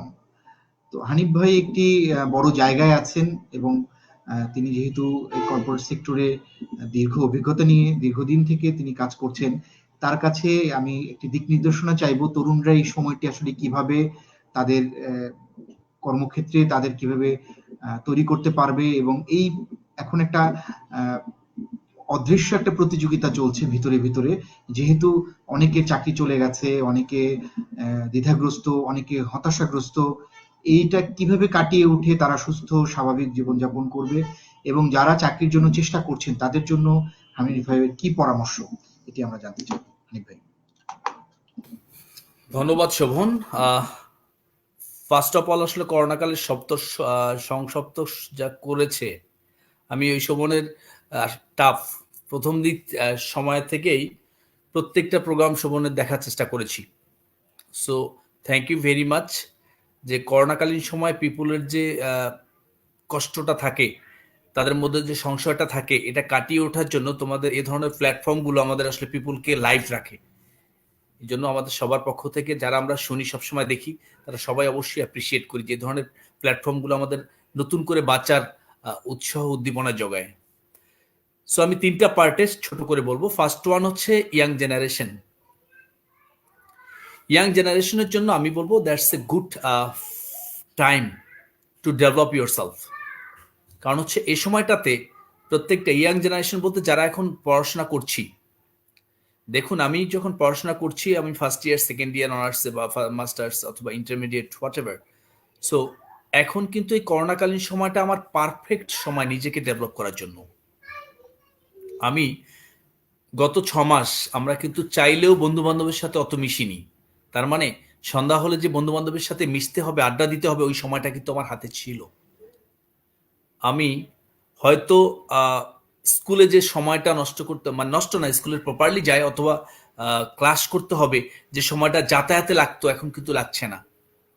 ওয়ে ফরওয়ার্ড আরও কিন্তু 2-4 মাস আমরা সময় পাচ্ছি। সো আমার মনে হয় শুধুমাত্র ক্লাসের একজন বুকিস্ট হওয়ার চেয়ে নিজেকে এক্সট্রা কারিকুলাম অ্যাক্টিভিটি যেটাকে আমরা বলি, ওই জায়গাটাতে নিজেকে ডেভেলপ করার জন্য এটা একটা মুখ্যম বা একটা পজিটিভ টাইম। মনে করেন এটা আপনার আমার জন্য ব্লেসিং, যে শুধুমাত্র পড়ালেখা করে ক্লাসে একরোল বা আমার ক্লাস বন্ধ, অটো প্রমোশন দিয়েছে, এদিকটা চিন্তা করার দরকার নেই। প্র্যাকটিক্যাল লাইফে, জব লাইফে কিন্তু আপনার রিয়াল টেস্ট হচ্ছে আপনি পড়ালেখার পাশাপাশি নিজেকে কোন কোন অ্যাক্টিভিটিসের মাধ্যমে অ্যাডভান্স করে রেখেছেন। আমি যদি সিম্পলি বলি, আপনি সাপোজ সফট স্কিল ডেভেলপমেন্ট নিয়ে আপনি কোনো কাজ করেছেন কিনা। আপনি এই সময় যদি ইউটিউবে ঢুকে একটু গান বাজনা দেখার পাশাপাশি যদি দেখেন যে how to develop your soft skill, 1 number দেখবেন কমিউনিকেশন স্কিল। কমিউনিকেশন স্কিলের মধ্যে কি কি আছে, অর্থাৎ চাকরি জীবনে যাওয়ার সময় আমি যদি ইন্টারমিডিয়েট থাকি, এখন থেকে যদি আমার গোল থাকে যে আমি ওই ধরনের জব পেয়ে যেতে চাই, তাহলে আপনাকে এখন থেকে কাজ করতে হবে। আপনার যদি honours first year, second year থাকে যে আমি মাস্টার্স কমপ্লিটের পর এই ধরনের জবটা চাই, এখন থেকে কাজ শুরু করে দিন। আমি যদি মাস্টার্স কমপ্লিট হয়ে থাকি, মনে করছিলাম যে 2 মাসের মধ্যে আমার চাকরির দরকার, মাঝখানে এই করোনাকালীন সময়টার জন্য আমার চাকরি হলো না, মনে করবেন এই সময়টা আপনাকে নতুন করে আরো ভালোভাবে তৈরি হওয়ার জন্য একটা সুযোগ করে দিয়েছে। সো আমরা এটাকে পজিটিভলি নেই এবং নিজস্ব স্কিল ডেভেলপমেন্টের জন্য আমার কোন কোন জায়গায় স্কিল ডেভেলপ করতে হবে, 3-4 ধরনের স্কিল থাকে মানুষের। একটা হচ্ছে কগনিটিভ স্কিল, একটা হচ্ছে আপনার technical know how, technical skill বলা হয়, এরপর হচ্ছে সফট স্কিল। সো স্টুডেন্টদের জন্য সবচেয়ে বড় যেটা দরকার সেটা হচ্ছে সফট স্কিলটা। সফট স্কিল বলতে আপনি পাওয়ার পয়েন্টের প্রেজেন্টেশন, এখন কিন্তু টিচারের দরকার নেই। আপনি এক্সেল যে কাজটা করছেন, যখন পরীক্ষা নিচ্ছি আমরা ইন্টারভিউর মধ্যে, তখন এক্সেলের প্রেজেন্টেশন দেখবেন, এক্সেলের মধ্যে how to be a excel expert, অথবা ইউটিউবে টান দিন না, বাংলায় লেখেন এক্সেল, দেখেন বাংলাদেশের কতগুলো ইউটিউবার আছে এক্সেল নিয়ে কতজন কথা বলেছে। আপনি ওখান থেকে দেখে এক্সেলের দেখবেন যে ওখানে মিডিয়াম ধরনের এক্সেল, অ্যাডভান্স এক্সেল, অনেক ধরনের জিনিস শেখা যাচ্ছে। আপনি ওখানে 2টা দিন সময় দিন না। আপনি পাওয়ার পয়েন্টের প্রেজেন্টেশন দেখবেন, PPT, how to prepare PPT, দেখেন গুগল মামা আপনার জন্য রেডি। ওখান থেকে দেখবেন যে প্রেজেন্টেশন পাওয়ার পয়েন্ট কতভাবে তৈরি করা যেতে পারে। আপনি ওয়ার্ডের ফাইলের মধ্যে যান, দেখবেন কতভাবে ওয়ার্ডের ফাইলটা ডেভেলপ করা যেতে পারে। আপনি কমিউনিকেশন স্কিল যেটা বললাম, যে কমিউনিকেশনের ওখানে শুধুমাত্র কথাবার্তা বললাম, জেস্টার পোস্টার ঠিক করলাম, এটা নাই। আপনার কত ধরনের কমিউনিকেশন থাকতে পারে, ভার্বাল, ওরাল, তারপর হচ্ছে আপনার মানে স্টাইল, চলাফেরা, কিভাবে লোকজনের সাথে কথা বলতে হবে, আমার কোন কোন ম্যানারে চলতে হবে, সব জিনিসগুলো কিন্তু ওখানে আছে। পাশাপাশি আপনি চিন্তা করেন যে চাকরির জন্য, সাপোজ আমি মাস্টার্স কমপ্লিটের পর অনেকে ইন্টারভিউতে ফেস করতে গেলে অনেকে দেখি যে মনে হয় ক্লাসের 1 রোল ছিল, 2 রোল ছিল, বাট যখন ইন্টারভিউটা নেই আমরা তখন লজ্জায় পড়ে যাই। আমি পার্সোনালি কিন্তু শুধুমাত্র চাকরি করছি না, পাশাপাশি আমি বিভিন্ন ইউনিভার্সিটিতে স্টুডেন্ট ভার্সেস হচ্ছে মানে একাডেমিয়া ভার্সেস ইন্ডাস্ট্রি, এদের মধ্যে ব্রিজিং যে কাজগুলো করা উচিত, যাতে আমরা ভালো প্রার্থী চাই, আবার প্রার্থীরা ভালো চাকরি চায়। তা আমরা কোন ধরনের প্রার্থী চাই এবং প্রার্থীদের কিভাবে তৈরি হওয়া উচিত স্টুডেন্ট লাইফ থেকে, এটা ব্রিজিং নিয়ে আমি কাজ করি। আমি বিভিন্ন সময় ঢাকা ইউনিভার্সিটিতে, কুমিল্লা ইউনিভার্সিটিতে, চিটং ইউনিভার্সিটিতে, রাজশাহী ইউনিভার্সিটিতে বা স্কুল কলেজে সুযোগ পেলেই আমি নিজের খরচে চলে যাই, চলে গিয়ে তাদের সাথে আমি কাউন্সিলিং করার চেষ্টা করি। আমার বিশাল একটা ফ্যান গ্রুপ আছে এই সাইডে। সো ওদেরকে সবসময় একটা কথা বলার চেষ্টা করি যে তোমার নিজস্ব কোয়ালিটি ডেভেলপ করে ফেলো। ইন্টারভিউ কিভাবে ফেস করতে হয়, একটা ছেলে পেলে যখন মাস্টার্সের পর গিয়ে যখন তার জেস্টার পোস্টার বা ড্রেস আপ দেখলে নিজেদের খারাপ লাগে যে এরা মিনিমাম ম্যানারটুকু শিখে আসেনি। আপনি ইন্টারভিউ ফেস করার সময় কিভাবে নিজেকে তৈরি করতে হবে সেটা দেখেন না, ইউটিউবে চলে যান, আপনি অনলাইনে চলে যান, আপনি গুগলে চলে যান, দেখবেন ইউটিউবে যাওয়ার সময় আপনার কি ধরনের পোশাক পরা উচিত, ওই অর্গানাইজেশন সম্পর্কে কতটুকু জেনে যাওয়া উচিত, আপনার পোস্ট বা পজিশন সম্পর্কে কতটুকু জেনে যাওয়া উচিত, এই পোস্টটার কি রোল হবে সেটা সম্পর্কে আপনি 2-4 জায়গায় কিভাবে হান্টিং করে যাওয়া উচিত। মানে এমনভাবে ওখানে কয়েকটা ইন্টারভিউ যখন জিনিসগুলো দেখবেন, তখন দেখবেন মনে হবে আমি কালকে ইন্টারভিউ দিলে কালকে আমি পাশ করব। সো আপনার কিন্তু এই করোনাকালীন সময়টা এই যে আদার সাইডে নিজেকে ডেভেলপ করার যে চিন্তা চেতনা, এটা কিন্তু আপনাকে সময় করে দিচ্ছে। শুধু ইন্টারভিউ না, ইন্টারভিউর পাশাপাশি যারা চাকরি করছে তাদের জন্য আসলে টোটাল চাকরি আমি কিভাবে নেক্সট লেয়ারে যেতে পারি, কিভাবে আমার পরবর্তী পজিশনটাকে কনফার্ম করতে পারি, নিজের কোয়ালিটিটাকে কিভাবে ডেভেলপ করতে পারি, স্কিলটাকে কিভাবে ডেভেলপ করতে পারি, করার জন্য অনেক টুলস আছে। গুগল আমাদের সব শিখিয়েছে। এখানে আপনার কগনিটিভ স্কিল যারা চাকরি করছেন, যে কিভাবে কোম্পানির প্রতি ওনারশিপটা বাড়ানো যায়, কিভাবে কোম্পানিটাকে নিজের মনে করা যায়, নিজের আত্মবিশ্বাসটাকে বেশি করে ডেভেলপ করা যায়, কিভাবে টেকনিক্যাল নোহাউগুলো নিয়ে কাজ করা যায়, নিজের কাজ সম্পর্কে আরো বেশি করে আইডিয়া জেনারেট করা যায়। তারপরে এক্সট্রা যে অ্যাক্টিভিটি যেটা করলে ইনিশিয়েটিভ বা এডিশনাল কোয়ালিটি ডেভেলপ করার জন্য কোন কোন জায়গায়, নর্মালি কিন্তু আমরা যারা চাকরি করি তারা কিন্তু সবসময় একটা কথা বলি যে আসলে আমার হাতে সাফিসিয়েন্ট সময় নেই। সো করোনাকালীন সময়টা কিন্তু আমাদের সেই সাফিসিয়েন্ট সময়টা দিয়েছে। 3 মাস 4 মাস আপনি বাসায় ছিলেন, এখন যদি আপনার চাকরির মধ্যে অবসর থাকে সেটার জন্য আপনি নতুন করে আরো সময় নিন, 2 মাস সময় নিন, 3 মাস সময় নিন, বাট আপনার নিজেকে এমনভাবে ঝালাই করে দিন। দেখেন করোনাকালীন সময়ে অনেক কোম্পানি জব কার্টেল করেছে আমরা জানি, আবার অনেক কোম্পানি করোনাকালীন ফুল প্লেবারটা যাওয়ার পর নেক্সট ইয়ারে আরো জব কার্টেল করতে পারে, তাও আমরা জানি। কিন্তু আপনি কি জব কার্টেলের লিস্টে থাকবেন কিনা? দেখেন একটা কোম্পানি কখনোই চায় না তাদের অ্যাসেট টাইপ পিপুলকে কাট ডাউনের মধ্যে নিয়ে যাক। একটা কোম্পানির যদি 100 জন পিপুল থাকে, তার মধ্যে কোম্পানি চিন্তা করে প্রথম 20-30 জন হচ্ছে কোম্পানির অ্যাসেট, মাঝখানের 20-30 জন হচ্ছে কোম্পানির জন্য ডেভেলপমেন্ট ক্যাটাগরিতে, বটম 20 থাকে যারা কোম্পানির জন্য লায়াবিলিটিস বলা হয়। এরা কোম্পানির প্রতি, কাজের প্রতিও স্পিড নাই, জানে অথবা করবে না, অথবা জানেও না, করতে চায়ও না, কোন রকম হেলায় ঢুলায় জাস্ট 8টার সময় যায়, পারলে 10টায় যায়, ফাঁকিবাজি করে, নিজের কোয়ালিটি ডেভেলপ করে না। এই পিপুলগুলো কিন্তু সবসময় থাকে বটম ক্যাটাগরিতে। আর কোম্পানিগুলো যখন বাদ দেওয়ার চিন্তা করবে, তখন অ্যাবসলুটলি এই বটম ক্যাটাগরিতে যারা আছে তাদেরকে কিন্তু বাদ দেওয়ার জন্য ফার্স্ট লিস্ট করবে। সো এই করোনাকালীন সময়টা আপনি স্টিল চিন্তা করেন আপনি কি বটমে আছেন কিনা। যদি থাকেন তাহলে ওই জায়গা থেকে উত্তরণের জন্য আপনার নিজস্ব কোন কোন জায়গায় উইকনেস আছে সেটা লিস্ট ডাউন করুন, করে একটা একটা করে টিক চিহ্ন দেন যে আমি কিসে ইন টাইম অফিস করি নাই, অথবা আমি এই যে কাজ ঠিক মতো করি নাই, আমার নিজের কাজের কি কি করতে হবে আমি 7টা কাজ বুঝি আর একটা বুঝি না, কোম্পানির প্রসেস পলিসি আমি ঠিক মতো পড়িনি, অথবা আমার এই রোলটা বিভিন্ন অর্গানাইজেশনে কি কি ভাবে পালন করা হয় টোটালটা দিয়ে আমি বসের সাথে বলি বস দেখেন এই রোলের আসলেই অ্যাক্টিভিটিস এরকম, বস উইল বি প্লেসড।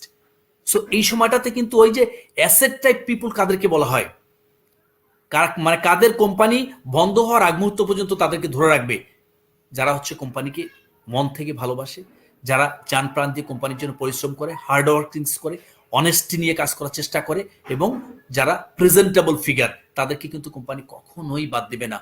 সো অনেকে অনেক সময় বলে যে বস আমার চাকরি তো নাই, অমুক ইন্টেনশনালি বাদ দিয়েছে। আমার মনে হয় 99% কোম্পানি সবসময় অ্যাসেট টাইপ পিপুলকে তার লাস্ট মোমেন্ট পর্যন্ত ধরে রাখতে চায়।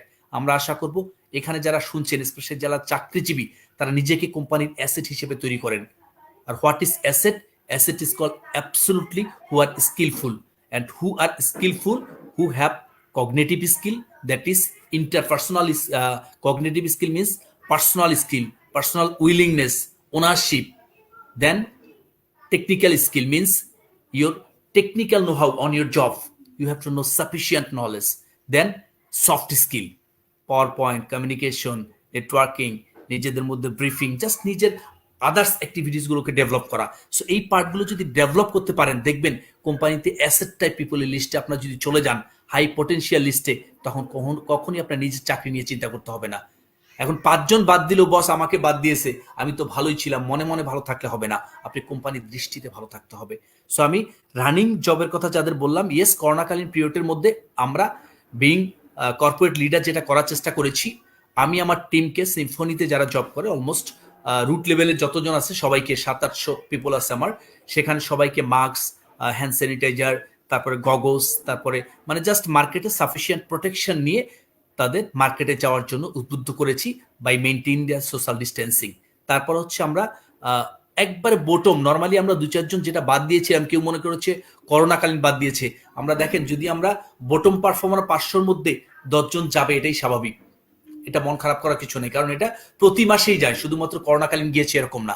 তারপরও করোনাকালীন যাতে 10 জনের মধ্যে 5 জন করা যায় সেটা আমরা চেষ্টা করেছি।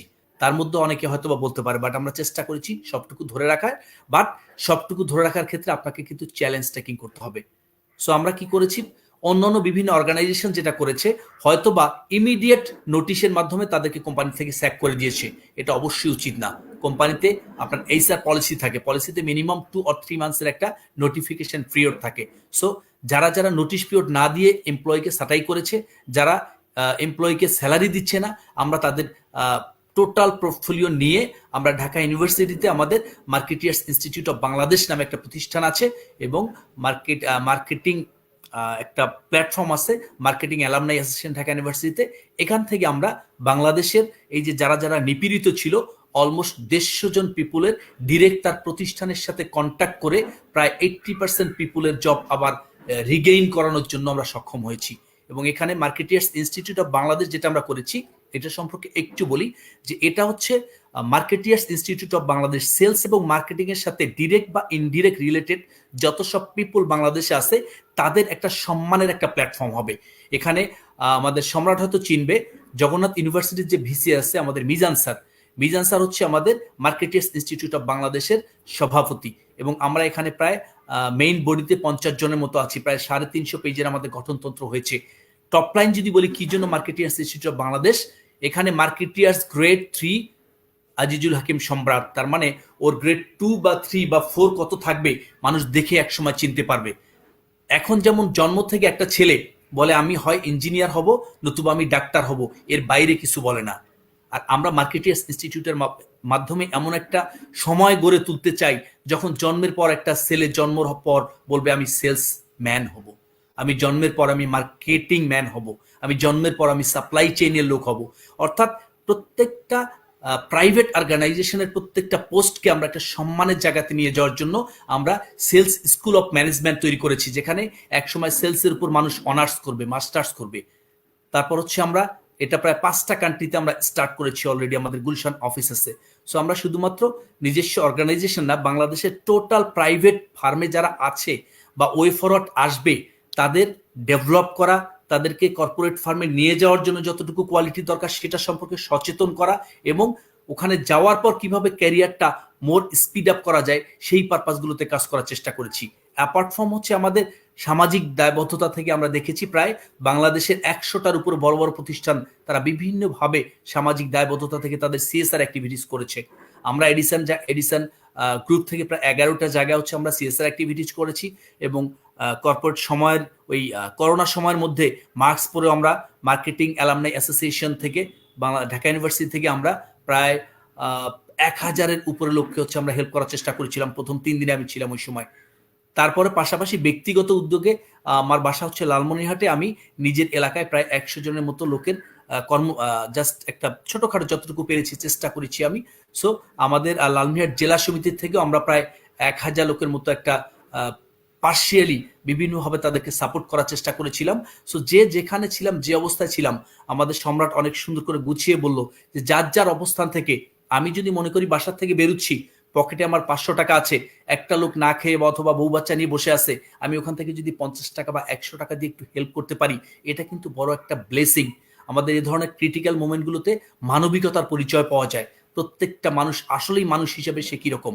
দেখেন, আমরা আজকে যে অবস্থায় আছি, যে অবস্থায় দিন যাপন করছি, আপনার ভাই, আপনার আত্মীয় স্বজন, আপনার আশেপাশের বন্ধু বান্ধব এই করোনাকালীন পিরিয়ডের মধ্যে অনেক দুঃসময় তাদের গেছে। সো আমরা চিন্তা চেতনা এমনভাবে তৈরি করব, দুঃসময়ে আমরা প্রত্যেকেই আমাদের অবহেলিত জনগণের পাশাপাশি থাকব। আমাদের স্টুডেন্ট যারা আছে, আমাদের যেহেতু পার্ট ছিল হচ্ছে ডেভেলপ করা, নিজেকে ডেভেলপ করুন, করে তারপর আপনি চাকরি হয়নি সে পারপাসে কতভাবে ডেভেলপ করেছেন সেটা চেষ্টা করুন। অনেকে মানে হালকা করার পরে বলে অমুক ভাই তো ইন্টারভিউ বোর্ডে ছিল, বাট আমার তো চাকরিটা হলো না। কিন্তু চিন্তা করে না যে ওই বোর্ডে 10 জন ছিল, 10 জনের মধ্যে সবার মার্কস যদি 18 বা 20 হয়, আমার মার্কস যদি 10 হয়, ভাই থেকে কোনো সুযোগ নেই। আমরা আমাদের পজিশন থেকে 19-20 করতে পারি, বাট বেশি ডিফারেন্স ক্রিয়েট করতে পারি না, কারণ এটা উচিত না। সো আপনি আপনাদের নিজস্ব যোগ্যতাকে তৈরি করুন, শুধু পড়ালেখার মধ্যে থাকলে চলবে না। আর corona is the perfect time, যে সময় আপনি নিজেকে তৈরি করার জন্য সাফিসিয়েন্ট সময় পেয়েছেন এবং সামনে আরো পাবেন। আপনি আগামী 3 মাসের একটা রোড ম্যাপ তৈরি করেন যে আমি ক্যারিয়ারে কি হতে চাই, রোডম্যাপ তৈরি করে ওইটা হতে চাই, ওই অনুযায়ী আমার পড়াশোনার পাশাপাশি কি কি যোগ্যতা ওখানে দরকার, সেই যোগ্যতাগুলোর মধ্যে আমার কি কি আছে আর কি কি নাইটা আমি এই 3 মাসে কিভাবে তৈরি করতে পারি সেটা নিয়ে কাজ করেন। আপনি কয়টা লোকের কাছে পরামর্শ নিয়েছেন যে লোকগুলো চিন্তা করবে এই আইজুল হাকিম তুমি কি হতে চাও, সাপোজ হচ্ছে একটা ডিরেক্টর হতে চাও, ডিরেক্টর হওয়ার জন্য তোমার ক্যারিয়ার প্ল্যানিং কি, কাউকে মেন্টর হিসেবে সিলেক্ট করুন এই সময়টার মধ্যে, করে বলুন স্যার আমাকে এই 3 মাসে আমাকে একটু গাইড করুন কিভাবে আমার যোগ্যতাকে এই 3 মাসের মধ্যে ডেভেলপ করতে পারি। কারণ এই সময় আমি আপনাকে যতটুকু সময় দেব, সিনিয়ররা আপনাকে যতটুকু সময় দেবে, আপনিও আপনার যতটুকু সময় পাবেন কানেক্ট করার জন্য, করোনাকালীন সময়ের পরে কিন্তু এই সময়টা আপনাকে কেউ দেবেও না, আপনি ব্যক্তিগতভাবেও কিন্তু পাবেন না। সো এই জায়গাটাতে আমি বলি যে this is the perfect time to develop your self for existing employee or upcoming employee বলতে বলছি যারা স্টুডেন্ট, যারা নিজের ক্যারিয়ারকে করতে চান। শুধুমাত্র পড়ালেখার পাশাপাশি যত শুনেন, আমি একটা কথা বলি আজীবন খেয়াল রাখবেন, পড়ালেখাটা হচ্ছে আপনার ডিজিট 1, এরপরে প্রত্যেকটা কারিকুলাম অ্যাক্টিভিটিস হচ্ছে এক একটা করে জিরো অ্যাড হয়, আর যার জীবনে জিরোর সংখ্যা যত বেশি তার ক্যারিয়ার হবে তত সাকসেস। একের পরে 1 শূন্য দিলে 10, আরেকটা শূন্য দিলে 100, আরেকটা শূন্য দিলে 1000। তার মানে আপনি পড়ালেখা মিডিয়াম ক্যাটাগরির, এরপরে যদি আপনি ডিবেটিং সোসাইটিতে আসেন আপনি 10 মার্কস পেলেন। এরপর যদি আপনি কি সামাজিক বিভিন্ন সংগঠনের সাথে, এই যে ছোট বোন বললো বাঁধনে আছেন, আমরা কিন্তু ওই আপনার সিভিতে এই জিনিসটা দেখি যে এডিশনাল অ্যাক্টিভিটিসে কি কি আছে তার, সে বললো আমি বাঁধনে ছিলাম, এটা কিন্তু আরেকটা শূন্য অ্যাড করবে। আরেকটা কি ছিল বলবে যে না আমি কি করি, সাপোজ হচ্ছে আমি একটা ক্লাবিং করি, যেটা ভালো কিছু অ্যাড করে, এটা কিন্তু আরেকটা শূন্য। আরেকটা কি আমি একটা অ্যাথলেট, এটাও কিন্তু আরেকটা শূন্য। আরেকটা কি আমি টোটাল ফ্রেন্ড সার্কেলের মধ্যে আমি একটা আইডল, কিছু পুরস্কার বা আদার্স ডেভেলপমেন্ট ক্রাইটেরিয়া আছে, এটাও একটা জিরো। আমি ভালো মুভি, শিক্ষণীয় মুভিগুলো দেখি, এটাও একটা জিরো। আমি এক্সেল এক্সপার্ট, স্টুডেন্ট লাইফ থাকতে আমি এক্সেল সম্পর্কে অ্যাডভান্স পর্যন্ত আমি জানি, এটাও একটা জিরো। আপনি পাওয়ার পয়েন্ট সম্পর্কে আপনি জানেন, এটাও একটা জিরো। আমি যেটা বললাম স্কিলগুলো ডেভেলপ করার জন্য আপনি হিউম্যানিটি জানেন, মানবিকতা বোধ সম্পর্কে আপনার আইডিয়া আছে। আপনি বাংলাদেশে থেকে যদি চিন্তা করেন আমেরিকার একটা লোক, একটা ছেলে এসেছে, তার সাথে আমি কথা বলবো, হ্যাঁ how are you, just America কি আছে একটা টপিকস এর উপর কথা বললেন, একটা ইসলাম ধর্মের লোক সাথে আসলো, তাকে বললেন মহানবী ইসলাম নিয়ে তার মানে জীবন বৃত্তান্ত নিয়ে কথা বললেন। মানে যে কোনো পারপাসে যখন বাংলাদেশ নিয়ে কথা বলবেন, বাংলাদেশের ডেভেলপমেন্ট নিয়ে কথা বলবেন, আপনার দিকে সবাই তাকিয়ে থাকবে। এই ধরনের information without having reference data আপনি কখনই কথা বলবেন না। সো রেফারেন্স ডাটাগুলো মনের ভিতরে নেওয়ার জন্য কিন্তু এই করোনাকালীন সময়টা হচ্ছে পারফেক্ট। কারণ আপনি যখনই বলবেন বাংলাদেশ কৃষি প্রধান দেশ, চুপচাপ বসে থাকলেন, এটা সবাই জানে। ভাই আপনি কি জানেন বাংলাদেশ গত 20 বছরে কি করেছে? বাংলাদেশ গত 20 বছরে সারা বিশ্বের মধ্যে কৃষিতে 2 নম্বর হয়েছে চীনের পর, এটা আপনাকে জানতে হবে। যদি মনে হয় আর কি হয়েছে, স্বাধীনতার পর থেকে বাংলাদেশে 50% জমি চলে গেছে, তারপরও এখনো বাংলাদেশের ডবল ধান উৎপন্ন হচ্ছে। এই যে ফিগার দিয়ে যখন একটা কথা বলবেন একটা মানুষের সাথে, মানুষ কিন্তু আপনাকে আলাদাভাবে ট্রিট করে। আর নর্মালি যদি চা খাওয়ার মতো করে বলেন বাংলাদেশ কৃষি প্রধান দেশ, বাংলাদেশ খুব ভালো, এখানে অনেক কৃষক আছে, অনেক ধান উৎপন্ন হয়, আমরা ধান চিনি, কোনো কাজ হবে না। So you have to be reference oriented. যে কোনো ব্যাপারে কথা বলবেন মিনিমাম 10 পেজ ডাটা নিয়ে, তারপর মানুষের সাথে কথা বলবেন। যে কোনো লোকের সম্পর্কে কথা বলবেন, তার সম্পর্কে 2-4 বছর জেনে তারপর কথা বলবেন, 2-4-5-10 বছরের ডাটা জেনে কথা বলবেন। তখন দেখবেন পিপল আপনার কথা শুনে মনে করবে this is the people to hmm we are looking for. So আপনি এই ধরনের লোক তৈরি হওয়ার জন্য this is the perfect time. কাউকে মেন্টর হিসেবে সিলেক্ট করুন, যে লোকটা মানে পার্সোনাল লাইফে এবং সামাজিকভাবে রেপুটেড এবং সফল। আপনি অসফল বা ব্যর্থ লোকের কাছে হচ্ছে মেন্টর হিসেবে সিলেক্ট করিয়েন না। আপনি মনে করেন বিসিএস পাইতে চান, বললেন বিসিএস তো একবারে হয় না। কার কাছে শুনেছেন যে বিসিএস একবারে হয়নি? তার কাছে শুনেছেন। আপনি প্রেম করেছেন, বললেন ভাই প্রেম করছি, আমি কি বিয়ে করব? কার কাছে পরামর্শের জন্য গেছেন? যে 6 বার প্রেম করে সেকা দেওয়ার পর বিয়ে করছে, সে কি বলবে? আরে চালায় যায়, ওটা পরে দেখা যাবে, এখন চিন্তা ভাবনা করিস না। কিন্তু আপনি যে একবারে প্রেম করেছে, একবারই বিয়ে করেছে এবং তাকে নিয়ে সংসারে আছে, তার সাথে প্রেম সংগঠিত সম্পর্কিত ব্যাপারে কথা বলুন। যে একবার বিসিএস দিয়েছে, একবারই বিসিএস পেয়েছে, সীমিত সামর্থ্যের মধ্যে থেকে, গরিব থেকে, তাকে আপনি মেন্টর হিসেবে সিলেক্ট করুন। কতবার তার দরজায় নক করেছেন? 10 বার ফোন ধরে নেই, 20 বার, 20 বার না করলে 50 বার। আমরা কিন্তু অনেক সময় ধৈর্য পরীক্ষা করি। সো আপনাকে কিন্তু রুটটা বুঝতে হবে যে আমি কাকে ফলো করব, কাকে মেন্টর হিসেবে সিলেক্ট করব, আমার ক্যারিয়ারের কি চাই, সেখানে যাওয়ার জন্য কি কি অ্যাকশন দরকার, সেই অ্যাকশনগুলো অনুযায়ী আমি একটা একটা করে দাগ দিয়ে পড়ালেখা করব। তারপর আপনার দেখবেন সফল হওয়ার পসিবিলিটি থাকবে 99%। আপনি ঢাকা ইউনিভার্সিটিতে অ্যাডমিশন দিতে যাবেন, চিন্তা করছেন ভাই অ্যাডমিশন দিতে যাব, কিন্তু আমি গত 10 বছরে কি কি পড়েছি, কয়টা কোচিং সেন্টারের ডাটা দেখেছি, আমার বইয়ের কতগুলো ডাটা পড়েছি। নিজেকে এমন ভাবে যে কোনো পজিশন, শুধু ইউনিভার্সিটি না, চাকরিতে না, যে কোনো ব্যাপারেই যখনই কারোর সাথে কথা বলতে যাবেন, যখন দেখবেন আমার প্রিপারেশন ইজ ওকে, তখন দেখবেন আপনার সফলতার percentage 99%। And without having your personal development আপনি আসলে কোনো জায়গায় গিয়ে সফল হতে পারবেন না। So I wish all of you, যারা আপনারা শুনছেন, ইয়াং জেনারেশন যারা আছেন, নিজেকে যোগ্য হিসেবে তৈরি করুন। বাংলাদেশে এখনো হিউজ চাকরির সুযোগ আছে। Thank you very much. অসংখ্য ধন্যবাদ হানিফ ভাইকে। এই কথাগুলো চমৎকার। এই কথাগুলো আশা করি তরুণরা যারা শুনছেন, দেখছেন এবং যারা পরবর্তীতে এই অনুষ্ঠানগুলো দেখবেন, তাদের প্রত্যেকেরই জীবনে কোনো না কোনো ক্ষেত্রে এগুলো কাজে লাগবে, সেটাই আমরা প্রত্যাশা করছি। সমাগত সুধীমণ্ডলী, আমাদের এই অনুষ্ঠানটিকে পরবর্তীতে বিভিন্ন ব্যক্তি, বিভিন্ন পেজ এবং গ্রুপ যারা আমাদেরকে এই অনুষ্ঠানটি বিভিন্ন মানুষজনের কাছে পৌঁছে দেন, তাদের নামগুলো একটু কৃতজ্ঞতার চিত্তে স্মরণ করতে চাই। প্রথমেই পূর্বা প্রকাশনী, রোদ্দুর সাহিত্য পত্রিকা, সুমন জয়ী আরিয়ান, বাংলাদেশ আবৃত্তি সমন্বয় পরিষদ, কণ্ঠশীলন, আবৃত্তি প্রেমী, এসএসসি 96, এসএসসি 98, সংস্কৃতি সংবাদ, সাহা ফোরাম, সাহা ফাউন্ডেশন, মুক্ত বিহঙ্গ 360, টিএসসি দ্বিতীয় নিবাস, Hriday Lalmonirhat, D photo cafe, united Lalmonirhat সহ আরো অনেক গ্রুপ এবং পেজ আমাদের এই অনুষ্ঠানটিকে বিভিন্ন মানুষজনের কাছে পৌঁছে দেন। এবং আমাদের এই অনুষ্ঠানটি ধারাবাহিকভাবে কোনো অনুষ্ঠান আমাদের 10,000-এর কাছাকাছি দর্শক অনুষ্ঠান দেখেছেন এবং আশা করছি এই অনুষ্ঠানটি অনেক দর্শক এখন বর্তমানে দেখছেন লাইভ এবং পরবর্তীতেও দেখবেন এবং অনেকগুলো শেয়ার হয়েছে, শতাধিক শেয়ার হয়ে গেছে ইতিমধ্যে। আমরা প্রত্যাশা করছি যে আপনারা যাদের এই অনুষ্ঠানটি ভালো লাগবে আপনারা শেয়ার করবেন আপনাদের বন্ধুদের জন্য এবং আপনারা মন্তব্য করুন। আপনাদেরকেও আমরা স্ক্রিনে আপনাদের মন্তব্যটি আনতে চাই, আপনাদের যুক্ত করতে চাই এই অনুষ্ঠানের মধ্যে। এবং আমাদের অনুষ্ঠানের নেপথ্যে যারা সহযোগিতা করেন সবসময়ই, নুরুজ্জামান নান্নু, রোদসী নিপা, যে মারুফ সিদ্দিকী, ইমরান ইমু এবং রায়হানা রাখি, তাদের প্রতিও কৃতজ্ঞতা জানাচ্ছি। আমরা আসবো সম্রাটের আবৃত্তিতে আরেকটি কবিতা শুনবো সম্রাটের মুখে। তার আগে ঘোষণা দিই, আগামীকাল আমাদের এই সিজনের শেষ অনুষ্ঠান, অর্থাৎ আমরা অক্টোবর মাসে যে 1 মাস ব্যাপী যে অনুষ্ঠান মালা হাতে নিয়েছিলাম তার শেষ দিন, এবং এই শেষ দিনে আমাদের 49তম পর্ব অনুষ্ঠিত হবে। এই অনুষ্ঠান 49তম পর্বের বিষয় নির্ধারণ করেছি আমরা করোনাকালে সাংগঠনিক আবৃত্তি চর্চা।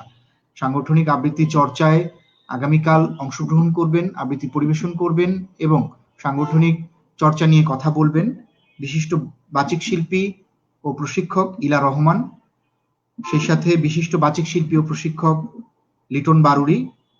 যুক্ত থাকবেন বিশিষ্ট বাচিক শিল্পী এবং বিএফ শাহিন কলেজের শিক্ষক শিরিন মিথিলা। যুক্ত থাকবেন বিশিষ্ট বাচিক শিল্পী এবং তরুণ উদ্যোক্তা এস মিথিল। অনুষ্ঠান সঞ্চালনায় কালকে আমার সাথে থাকবেন জেএম মারুফ সিদ্দিকী। আগামীকাল যথারীতি সন্ধ্যা 7:30টায় আপনারা অনুষ্ঠান দেখবেন সেই প্রত্যাশা করছি। আসছি আজিজুল হাকিম সম্রাট, তার কাছে এবারে তার একটি আবৃত্তি শুনবো আমরা।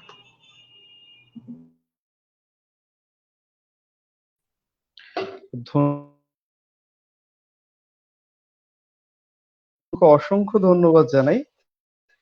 যারা তরুণ আছি, যারা হয়তো বা আগামী দিনে আমরা যারা বিভিন্ন চাকরি ক্ষেত্রে আমরা সংযুক্ত হব, আমাদের পরিবারকে বা আমাদের নিজেদেরকে গড়ে তোলার জন্য, তাদের জন্য এত চমৎকার ভাবে আমার মনে হয় যে হানিফ ভাইয়ের কথাগুলো কেউ যদি একটু মনোযোগ দিয়ে শোনে, এখান থেকে সে আগামী সময়গুলোতে কি করতে পারে, কিভাবে করতে পারে, কেন করবে, হ্যাঁ, সেই জায়গাগুলো তারা ক্লিয়ার হতে পারবে। এই জন্য আসলে তরুণদের পক্ষ থেকে, হানিফ ভাইও তরুণ, আমি তাকে বৃদ্ধ বানিয়ে দিচ্ছি না, তরুণদের, আমরা যারা তরুণ আছি, যারা 30-এর কোঠায় এখনো আছি, তাদের পক্ষ থেকে হানিফ ভাইকে বিশেষভাবে ধন্যবাদ জানাচ্ছি। এবং আমি অনুরোধ জানাবো যে আগামীতে যদি এইভাবে তরুণদের সাথে তিনি তার যে কমিউনিকেশনের যে জায়গাটি, তার যে অভিজ্ঞতার জায়গাটি, সেটি যদি আসলে সবসময় কন্টিনিউ রাখেন, আমরাও চেষ্টা করব। আমি এখানেই অনুরোধ জানাচ্ছি সবার সামনে যে আমাদের যারা তরুণরা আছেন, বেসরকারি বিশ্ববিদ্যালয়ের শিক্ষার্থীরা, আমাদের সংগঠনের পক্ষ থেকে আমি হানিফ ভাইকে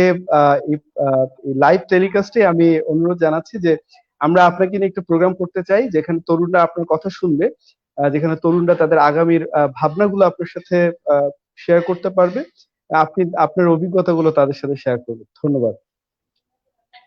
আমি এই পর্যায়ে আসলে একটি ভিন্নধর্মী একটা কবিতা আবৃত্তি করতে চাই। আমি আসলে আবৃত্তি খুব একটা ভালো পারি না, কারণ দাদা উনি যখন শিক্ষক, ওনার এমন স্টুডেন্ট আছেন যারা জাতীয় পর্যায়ে কবিতা আবৃত্তিতে খুব ভালো করেছে, এখনো ভালো করছে। সেই জায়গাটা থেকে আসলে আমি অ্যামেচার বলা যায় একেবারেই। আমি আবৃত্তি করছি তসলিমা নাসরিনের লেখা প্রিয় রুদ্র চিঠি কবিতাটি। প্রিয় রুদ্র, প্রযত্নে আকাশ, তুমি আকাশের ঠিকানায় চিঠি লিখতে বলেছিলে। তুমি কি এখন আকাশ জুড়ে থাকো? তুমি কি আকাশে উড়ে বেড়াও তুলোর মতো, পাখির মতো? তুমি জগৎ সংসার ছেড়ে আকাশে চলে গেছো। তুমি আসলে বেঁচেই গেছো রুদ্র। আচ্ছা, তোমার কি পাখি হয়ে উড়ে ফিরে আসতে ইচ্ছে করে না? তোমার সেই ইন্দিরা রোডের বাড়িতে, আবার সেই নীলক্ষেত, শাহবাগ, পরিবাগ, লালবাগ চষে বেড়াতে ইচ্ছে তোমার হয় না, এ আমি বিশ্বাস করি না। ইচ্ছে ঠিকই হয়, পারো না। অথচ একসময় যা ইচ্ছে হতো তোমার তাই করতে। ইচ্ছে যদি হতো সারা রাত না ঘুমিয়ে গল্প করতে করতে। ইচ্ছে যদি হতো সারাদিন পথে পথে হাঁটতে হাঁটতে। কে তোমাকে বাধা দিত? জীবন তোমার হাতের মুঠোয় ছিল। এই জীবন নিয়ে যেমন ইচ্ছে খেলেছো। আমার ভেবে অবাক লাগে, জীবন এখন তোমার হাতের মুঠোয় নেই। ওরা তোমাকে ট্রাকে উঠিয়ে মিঠেখালি রেখে এলো, তুমি প্রতিবাদ করতে পারোনি। আচ্ছা, তোমার লালবাগের সেই প্রেমিকাটির খবর কি? দীর্ঘ বছর প্রেম করেছিলে তোমার যে নেলি খালার সাথে। তার উদ্দেশ্যে তোমার দিস্তা দিস্তা প্রেমের কবিতা দেখে আমি কি ভীষণ কেঁদেছিলাম রুদ্র। তুমি আর কার সঙ্গে প্রেম করছো এমন সইতো না। কি অবুঝ বালিকা ছিলাম, তাই না? যেন আমাকেই তোমার ভালোবাসতে হবে, যেন আমরা দুজন জন্মেছি দুজনের জন্য। যেদিন ট্রাকে করে তোমাকে নিয়ে গেল বাড়ি থেকে, আমার খুব দম বন্ধ লাগছিল। ঢাকা শহরটিকে এতটা ফাঁকা আর কখনো লাগেনি। বুকের মধ্যে আমার এত হাহাকার আর কখনো জমেনি। আমি ঢাকা ছেড়ে সেদিন চলে গিয়েছিলাম ময়মনসিংহে। আমার ঘরে তোমার বাক্স ভর্তি চিঠিগুলো হাতে নিয়ে জন্মের কান্না কেঁদেছিলাম। আমার বিচ্ছেদ ছিল 4 বছরের। এত বছর পরও তুমি কি গভীর করে বুকের মধ্যে রয়ে গিয়েছিলে, সেদিন আমি টের পেয়েছি। আমার উপর হাসি পায় দেখে। এখন তোমার শয়ে শয়ে বন্ধু বেরোচ্ছে, তারা তখন কোথায় ছিল যখন পয়সার অভাবে তুমি একটি সিঙ্গাড়া খেয়ে দুপুর কাটিয়েছো?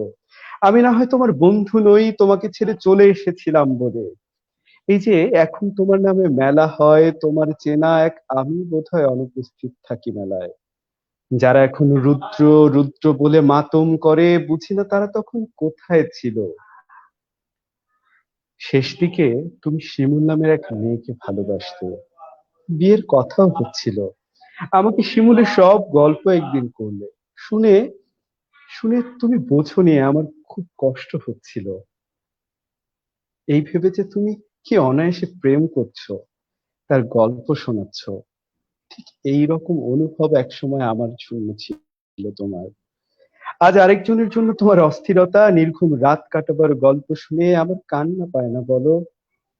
তুমি শিমুলকে নিয়ে কি কি কবিতা লিখলে তা দিব্যি বলে গেলে। আমাকে আবার জিজ্ঞেস করলে কেমন হয়েছে, আমি বললাম খুব ভালো।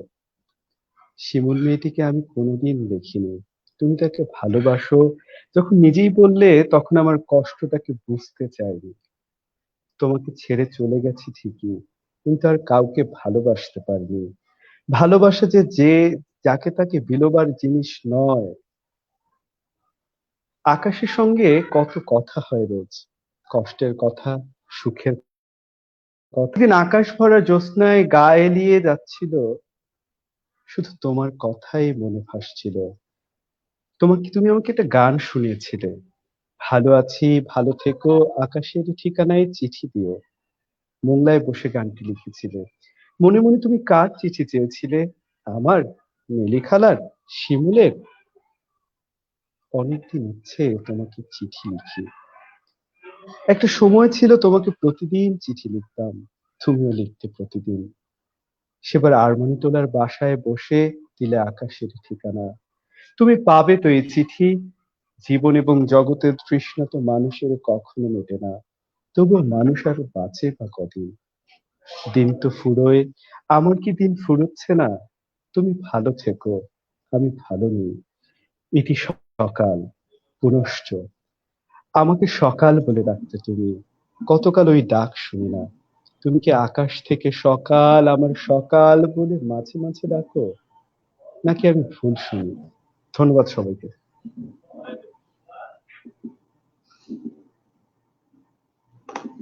অসংখ্য ধন্যবাদ সম্রাট। আজকে অনুষ্ঠানে সবগুলো গান এবং আবৃত্তি আমার খুব পছন্দের, আশা করি দর্শকদের অনেক পছন্দের। সমাগত সুধীমণ্ডলী, আমরা অনুষ্ঠান আর সর্বোচ্চ 10 মিনিট আমরা আছি। তার আগে আমরা বিদায় জানাতে চাই এম.এ. হানিফ, তিনি সহকারী পরিচালক এডিসন গ্রুপ। তার আরেকটি অনুষ্ঠান রয়েছে, আমরা তিনি দর্শকদের উদ্দেশ্যে বিদায় জানিয়ে স্ক্রিন থেকে চলে যাবেন। তারপর আমরা অনুষ্ঠান আরো 10 মিনিট কন্টিনিউ করব। Thank you very much Shovan. আজকের টোটাল প্রোগ্রামটা অনেক সুন্দর হয়েছে। সো এরপরে যে কোনো প্রোগ্রামে শুধুমাত্র ইয়াং জেনারেশনের ক্যারিয়ার ডেভেলপমেন্ট এরকম একটা টপিকস যদি রাখা যায়, যেটা অলরেডি হচ্ছে আমাদের সম্রাট অবশ্যই। বলেছে, মানে স্পেসিফিক টপিকস হলে আসলে ওই টপিকসের উপর অনেক ইম্পর্টেন্স দিয়ে কথা বলা যায় এবং তাদের ডিরেক্ট টার্গেট ধরে তাদের 1-to-1 যদি পারা যায়, জুমের মধ্যে যদি করা যায়, যে যেখানে 20-50 জন স্টুডেন্ট থাকলো, সবাই মিলে পার্টিসিপেট করলো এবং জুম থেকে টোটাল হচ্ছে সেটা ফেসবুকে চলে গেল, অবশ্যই। তাহলে 1-to-1 ফিডব্যাক সেশনটাও করা যায় এবং 1-to-1 মেন্টরিং পার্টটাও করা যায়। এরকম কন্টিনিউয়াস মেন্টরিং করে 10টা ছেলেকে, ইয়াং ছেলেকে যদি আমরা ভালো একটা জায়গায় নিয়ে হচ্ছে পৌঁছতে পারি, তখন কিন্তু প্ল্যাটফর্মটার ভ্যালুয়েশনটা বেড়ে যাবে। সো এরকম কোনো অবশ্যই। স্পেসিফিক টপিকসের উপর যদি ফিউচারে করা যায়, সেক্ষেত্রে অ্যাবসলুটলি আমি সবসময় আছি, ছিলাম এবং থাকবো ইনশাল্লাহ। আর অবশ্যই। সম্রাটকে ধন্যবাদ। সম্রাট আসলে অনেক গুছিয়ে সুন্দর করে কথা বলে এবং অলরেডি তার মধ্যে যে লিডারশিপ আছে আমি দেখেছি, দ্যাট ইজ অ্যাবসলুটলি অ্যাপ্রিসিয়েটেড। কারণ লিডার হওয়ার জন্য কিন্তু একবারে টোটাল এমপি হতে হবে বা আমাদের বিশাল পোস্ট থাকতে হবে, ওটা না। A simple man can be a good leader if he have such a quality, যাকে 5 জন ফলো করবে, যার অ্যাক্টিভিটিস এর মধ্যে লজিক খুঁজে পাবে, যার চলাফেরার মধ্যে কিছু রেশনালিটি পাবে, যাকে লিড বাই এক্সাম্পল হিসেবে ইউজ করা যাবে, যাকে দেখে সবাই মনে করবে দিস দ্য পারফেক্ট ম্যান। তার কথাবার্তা, আচার আচরণ, ম্যানার, লোকজনের প্রতি তার সিম্পেথি বা তার চালচলন, এই টোটাল দেখে যে জিনিসটা আসে, এই জিনিসটা আমি টোটাল সম্রাটের সামনেই বলছি যে তার প্রথম দিন থেকে তাকে আমি দেখার চেষ্টা করি যে সে কিভাবে চলার চেষ্টা করে। That's absolutely he got some potentiality, যেটা নিয়ে ফিউচারে সে অনেক বড়, শুধুমাত্র আজকে বেসরকারি বিশ্ববিদ্যালয় না, সামনে আমরা বাংলাদেশের এক সময় এমপি বা মন্ত্রী হিসেবে দেখতে চাই। Absolutely it's from my heart সম্রাট। আর হচ্ছে শোভন, তোমার প্রত্যেকটা প্রোগ্রাম আমার পার্সোনালি খুব ভালো লাগে, আমি দেখার চেষ্টা করি। সো ইন ফিউচারে আমাকে ডাকা হলে আমি অবশ্যই আসার চেষ্টা করব। Thank you very much. Thank you. অবশ্যই অবশ্যই ভাইয়া, অশেষ ধন্যবাদ এবং কৃতজ্ঞতা। আমি হানিফ ভাইকে ধন্যবাদ জানাতে চাই। আসলে আমি কখনোই সেই স্বপ্ন দেখি না। আমি স্বপ্ন দেখি একজন ভালো মানুষ হবার। আমি স্বপ্ন দেখি তরুণদেরকে স্বপ্ন দেখাবার, তরুণদেরকে সাথে নিয়ে নিজে একজন তরুণ হিসেবে পাশে থেকে, মানুষের পাশে থেকে নিজের সর্বোচ্চ সামর্থ্যটুকু দিয়ে কাজ করবার। এর বেশি কিছুই না। হানিফ ভাই আসলে অনেক কিছু বলেছেন আমার সম্পর্কে, হয়তোবা আমি কিছুটা আসলে কিছুটা মানে কালো হলে কিছুটা লাল হওয়ার মতো মনে হচ্ছে। আমি আসলে অনেক অনেক ধন্যবাদ জানাচ্ছি। হানিফ ভাই ভালো থাকবেন, সুস্থ থাকবেন, ইনশাল্লাহ আপনার সাথে আবার দেখা হবে। থ্যাংক ইউ ভেরি আসসালামু মাচ। আলাইকুম। আল্লাহ হাফেজ। ধন্যবাদ। এবারে আমরা আসতে চাই ফাতেমার কাছে। ফাতেমার সাংগঠনিক কথা শুনবো, এরপরে আমরা পূর্বার একটি কবিতা আবৃত্তি শুনবো, শুনে আমরা প্রত্যেকে দর্শকদের কাছ থেকে বিদায় নিব। ধন্যবাদ স্যার। আসলে এতক্ষণ মন্ত্রমুগ্ধের মতো শুনছিলাম কবিতা এবং হানিফ স্যারের কথা। আসলে এটা শোনার পরে কি বলবো, আমার মনে হয় কথা হারিয়ে গেছে। যাই হোক, আবার এই লাইভ প্রোগ্রাম চলাকালীন সময় আমার একটা ফোন কল আসলো এবং সেখানে একটা ব্লাডের চাহিদা এসেছে। তো আমাদের লালমাট সদরে যারা এই লাইভ প্রোগ্রামটি দেখছে তাদের কাছে আমার বলার থাকবে যে একজন মুমূর্ষু রোগীর জন্য ও পজিটিভ ব্লাড প্রয়োজন, অনেক বয়স্ক, রক্ত স্বল্পতা। ব্লাডটা ডোনারটা পাওয়া গেলে যোগাযোগ করে তারপরে যে কোনো ক্লিনিক বা হসপিটালে নিয়ে ব্লাডটা ট্রান্সফিউশনের ব্যবস্থা করা হবে। তো লালমাট সদর থেকে যারা শুনছে তারা তাদের মধ্যে থেকে কেউ যদি ব্লাড দানে আগ্রহী থাকে তাহলে অবশ্যই কমেন্ট করবে, আমি পরে কমেন্ট দেখে যোগাযোগ করে নিব। আর এখানে হানিফ স্যারের কথার সূত্র ধরে একটু বলতে চাই যে স্যার যেটা বললো যে করোনাকালীন এই সময়টাতে নিজের যে স্কিল ডেভেলপের বিষয়টা, তো সেক্ষেত্রে আমি আমার ব্যক্তিগত কথা যদি বলি, আমি চেষ্টা করেছি। আমি অনলাইনে কাজ করি, গ্রাফিক্স ডিজাইনার, আমি একজন ফাইবার মার্কেট প্লেসে কাজ করি। তাই আমি প্রথম 19 সাল প্রথম দিকে কাজ করি, তারপর মাঝখানে বেশ 8 থেকে 9 মাস আমি কাজের বাইরে ছিলাম, বিভিন্ন ব্যস্ততা বা সময় দেওয়া হয়নি। বাট যখন করোনাটা চলে আসলো তারপরে যে সময়টা শুরু হলো আমার বাড়িতে বসে থাকা, সেই সময়টা আমি দেওয়া শুরু করি। আমার অ্যাকাউন্টে পূর্বের ছিল 350 ইউএসডি। আমি যখন শুরু করলাম এপ্রিল থেকে তারপর এখন পর্যন্ত আমার 1300 ইউএসডি, মানে এর মাঝখানে যে সময়টা 1000 ইউএসডি। তো এটা আসলে একজন স্টুডেন্ট হিসেবে বা বাসায় বসে থেকে বিশাল আমার কাছে যেটা মনে হয়। এবং আমি আমার স্কিল ডেভেলপের চেষ্টা করতেছি। আমি 50 দিনের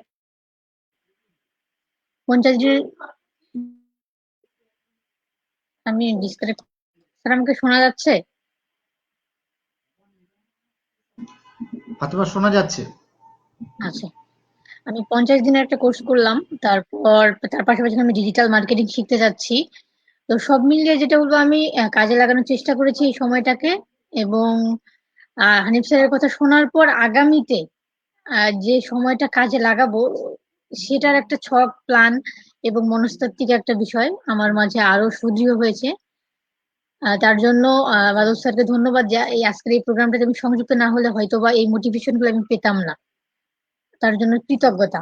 তো আমি আরেকটা সংগঠনের সঙ্গে যুক্ত রয়েছি, সেটার নাম হচ্ছে চতুরঙ্গ। এটা 2017 সালের 23শে সেপ্টেম্বর আমাদের লালমাট সরকারি কলেজে আত্মপ্রকাশ ঘটে এবং সেই সময় প্রকাশকালীন আমাদের অধ্যক্ষ ছিলেন সুজন শাহী ফজলুল স্যার এবং আমাদের বাংলা বিভাগের সহকারী অধ্যাপক আশরাউল হক স্যার। এই দুইজন স্যারের সর্বাত্মক সহযোগিতায় আমাদের সংগঠনটি দাঁড় হয় এবং সেই সংগঠনটি থেকে এই 3 বছরে আমাদের পার হয়ে আমরা চতুর্থ বছরে পদার্পণ করলাম। এবং বলতে গেলে এই সংগঠনের মাধ্যমেই বাদল শাহ শোভন স্যারের সঙ্গে আমার প্রথম পরিচয় হয়, এবং তারপর থেকে মাঝে মাঝে বিভিন্ন বিষয়ে যোগাযোগ হচ্ছে।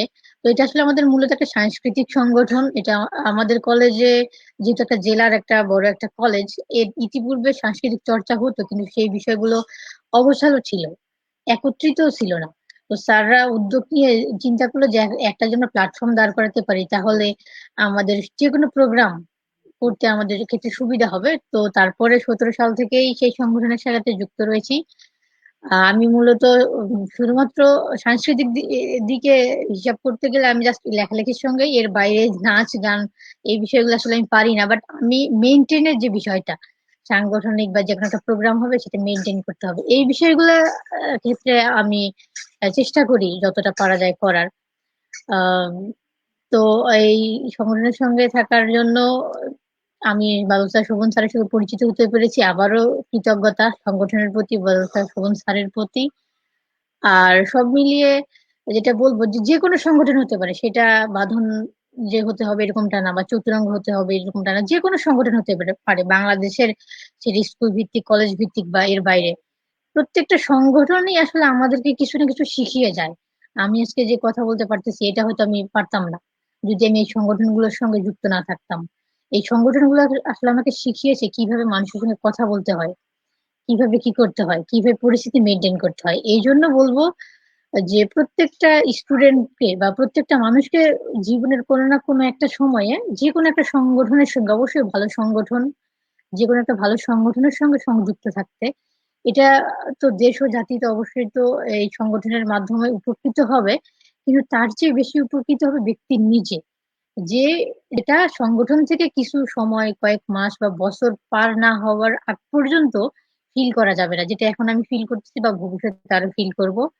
তো সবার প্রতি আহ ইয়া থাকবে যে আপনারা সবাই নিজ নিজ জায়গা থেকে নিজেকে ডেভেলপ করেন। নিজে ডেভেলপ করলে অবশ্যই দেশ ডেভেলপ হবে, আর সবকিছু ভালো হবে। ধন্যবাদ। ধন্যবাদ ফাতেমাকে। এবারে আসতে চাই প্রতীতি পূর্বা। পূর্বা একাধারে সঙ্গীত শিল্পী, একাধারে আবৃত্তি শিল্পী এবং তরুণ উদ্যোক্তা। পূর্বার কাছ থেকে খুব সংক্ষেপে তার নতুন উদ্যোগের কথাটি শুনবো, এবং তারপর পর তার একটি আবৃত্তি শুনবো। এরপরই আমরা সবাই বিদায় নেব। পূর্বা, আনমিউট করে নিতে হবে। ধন্যবাদ দাদা। আমি অনার্স 2য় বর্ষে পড়ছি, গণিত বিভাগে। আমি আমার পড়াশোনার পাশাপাশি আহ, বিভিন্ন স্টুডেন্ট পড়িয়ে টিউশনি করে হচ্ছে নিজের খরচ চালাতাম।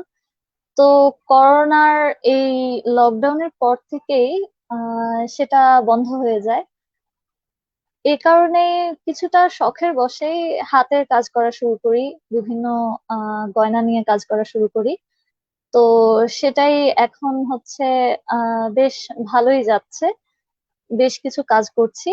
বেশ সারা দেশে মোটামুটি আমাদের পরিচিতি ছড়িয়ে গেছে। আমার আহ, আহ, উম, মানে বিজনেসটা টোটালি হচ্ছে অনলাইন ভিত্তিক।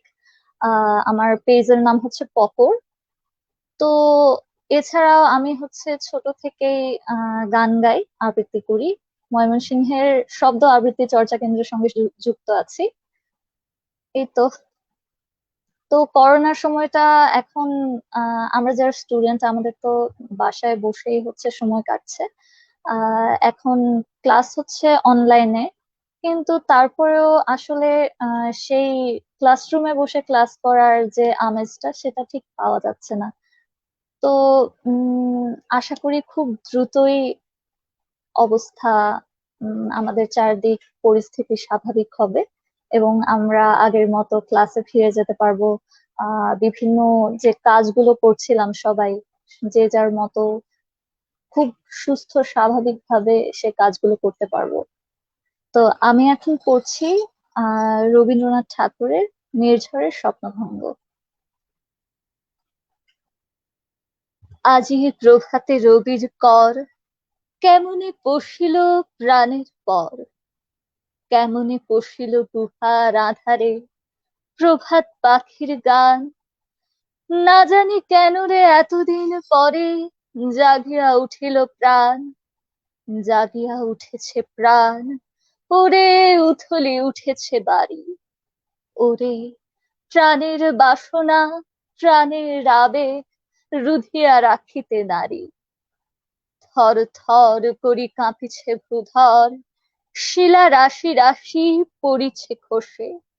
ফুলিয়া ফুলিয়া ফেনিল সলিল, গরজি উঠিছে দারুণ রোষে। হেথায় হোথায় পাগলের প্রায়, ঘুরিয়া ঘুরিয়া মাতিয়া বেড়ায়। বাহিরিতে চায়, দেখিতে না পায়, কোথায় কারার দ্বার। কেন রে বিধাতা পাষাণ হেন, চারিদিকে তার বাঁধন কেন। ভাঙড়ে হৃদয় ভাঙড়ে বাঁধন, সাধরে আজিকে প্রাণের সাধন। লহরীর পরে লহরী তুলিয়া, আঘাতের পরে আঘাত কর। মাতিয়া যখন উঠেছে পরাণ, কিসের আধার কিসের পাষাণ। উথলি যখন উঠেছে বাসনা, জগতে তখন কিসের ডর। আমি ঢালিব করুণা ধারা, আমি ভাঙিব পাষাণ কারা। আমি জগৎ প্লাবিয়া বেড়াবো গাহিয়া, আকুল পাগল পারা। কে সেলাইয়া ফুল কুড়াইয়া, রামধনু আঁকা পাখা উড়াইয়া। রবির কিরণে হাসি ছড়াইয়া, দিবরে পরাণ ঢালি। শিখর হইতে শিখরে ছুটিব, ভূধর হইতে ভূধরে লুটিব। হেসে খল খল, গে কল কল, তালে তালে দিব তালি। এত কথা আছে, এত গান আছে, এত প্রাণ আছে মোর। এত সুখ আছে, এত স্বাদ আছে, প্রাণ হয়ে আছে ভোর। কি জানি কি হলো আজি, জাগিয়া উঠিল প্রাণ। দূর হতে শুনি যেন মহাসাগরের গান। ওরে চারিদিকে মোর, এ কি কারাগার ঘোর। ভাঙ ভাঙ ভাঙ কারা, আঘাতে আঘাত কর। ওরে আজ কি গান গেয়েছে পাখি, এসেছে রবির কর। ধন্যবাদ। পূর্বাকে ধন্যবাদ। অনুরোধ করছি দর্শকদের উদ্দেশ্যে একটি কথা বলে বিদায় নিতে।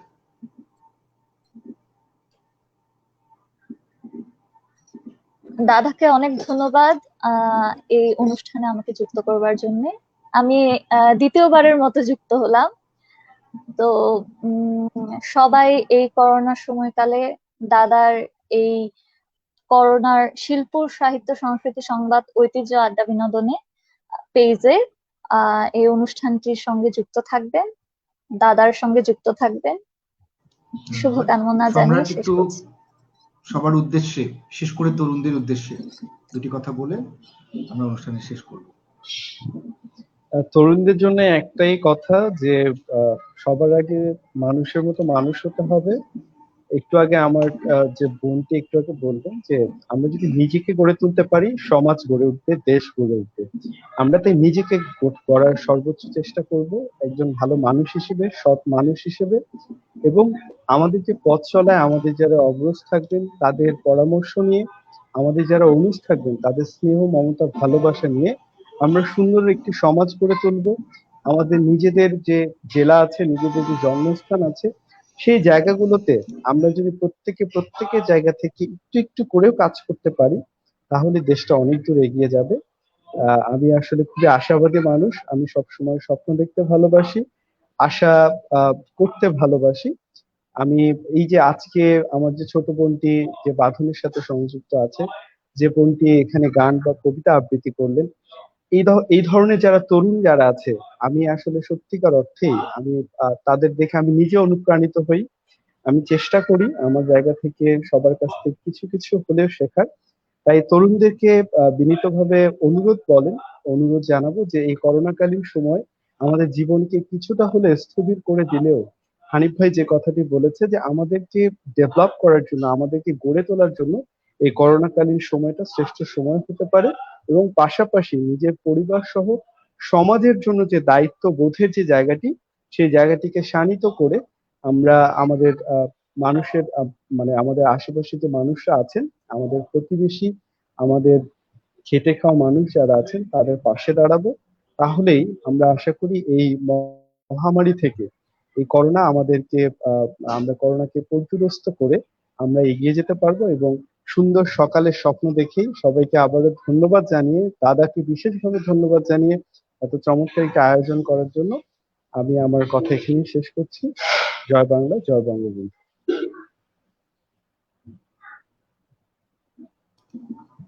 ফাতেমা আমাদের সাথে আবার যুক্ত হয়েছে, ওর নেটওয়ার্কের কারণে কি হচ্ছে। আমরা আজকে অনুষ্ঠানে আমাদের সম্মানিত অতিথি হিসেবে আমাদের সাথে যুক্ত ছিলেন এম এ হানিফ, মোহাম্মদ আজিজুল হাকিম সম্রাট, মোসাম্মদ ফাতেমা পারভিন ও প্রতীতি পূর্বা। সকলের প্রতি অশেষ কৃতজ্ঞতা এবং ধন্যবাদ জানাচ্ছি, এবং যারা আমাদের এই অনুষ্ঠানটিকে বিভিন্ন মানুষজনের কাছে পৌঁছে দিয়েছেন তাদের প্রতি কৃতজ্ঞতা জানাচ্ছি। যারা এতক্ষণ ধরে আমাদের সাথে যুক্ত ছিলেন তাদেরকে কৃতজ্ঞতা ধন্যবাদ জানিয়ে প্রতি পর্বে যে কথাটি বলি আমরা, এই করোনাকালে আপনি বিশেষ স্বাস্থ্যের যত্ন নেবেন, বিশেষ করে শারীরিক স্বাস্থ্যের পাশাপাশি মানসিক স্বাস্থ্যের যত্ন নেবেন, সেই প্রত্যাশা ব্যক্ত করছি।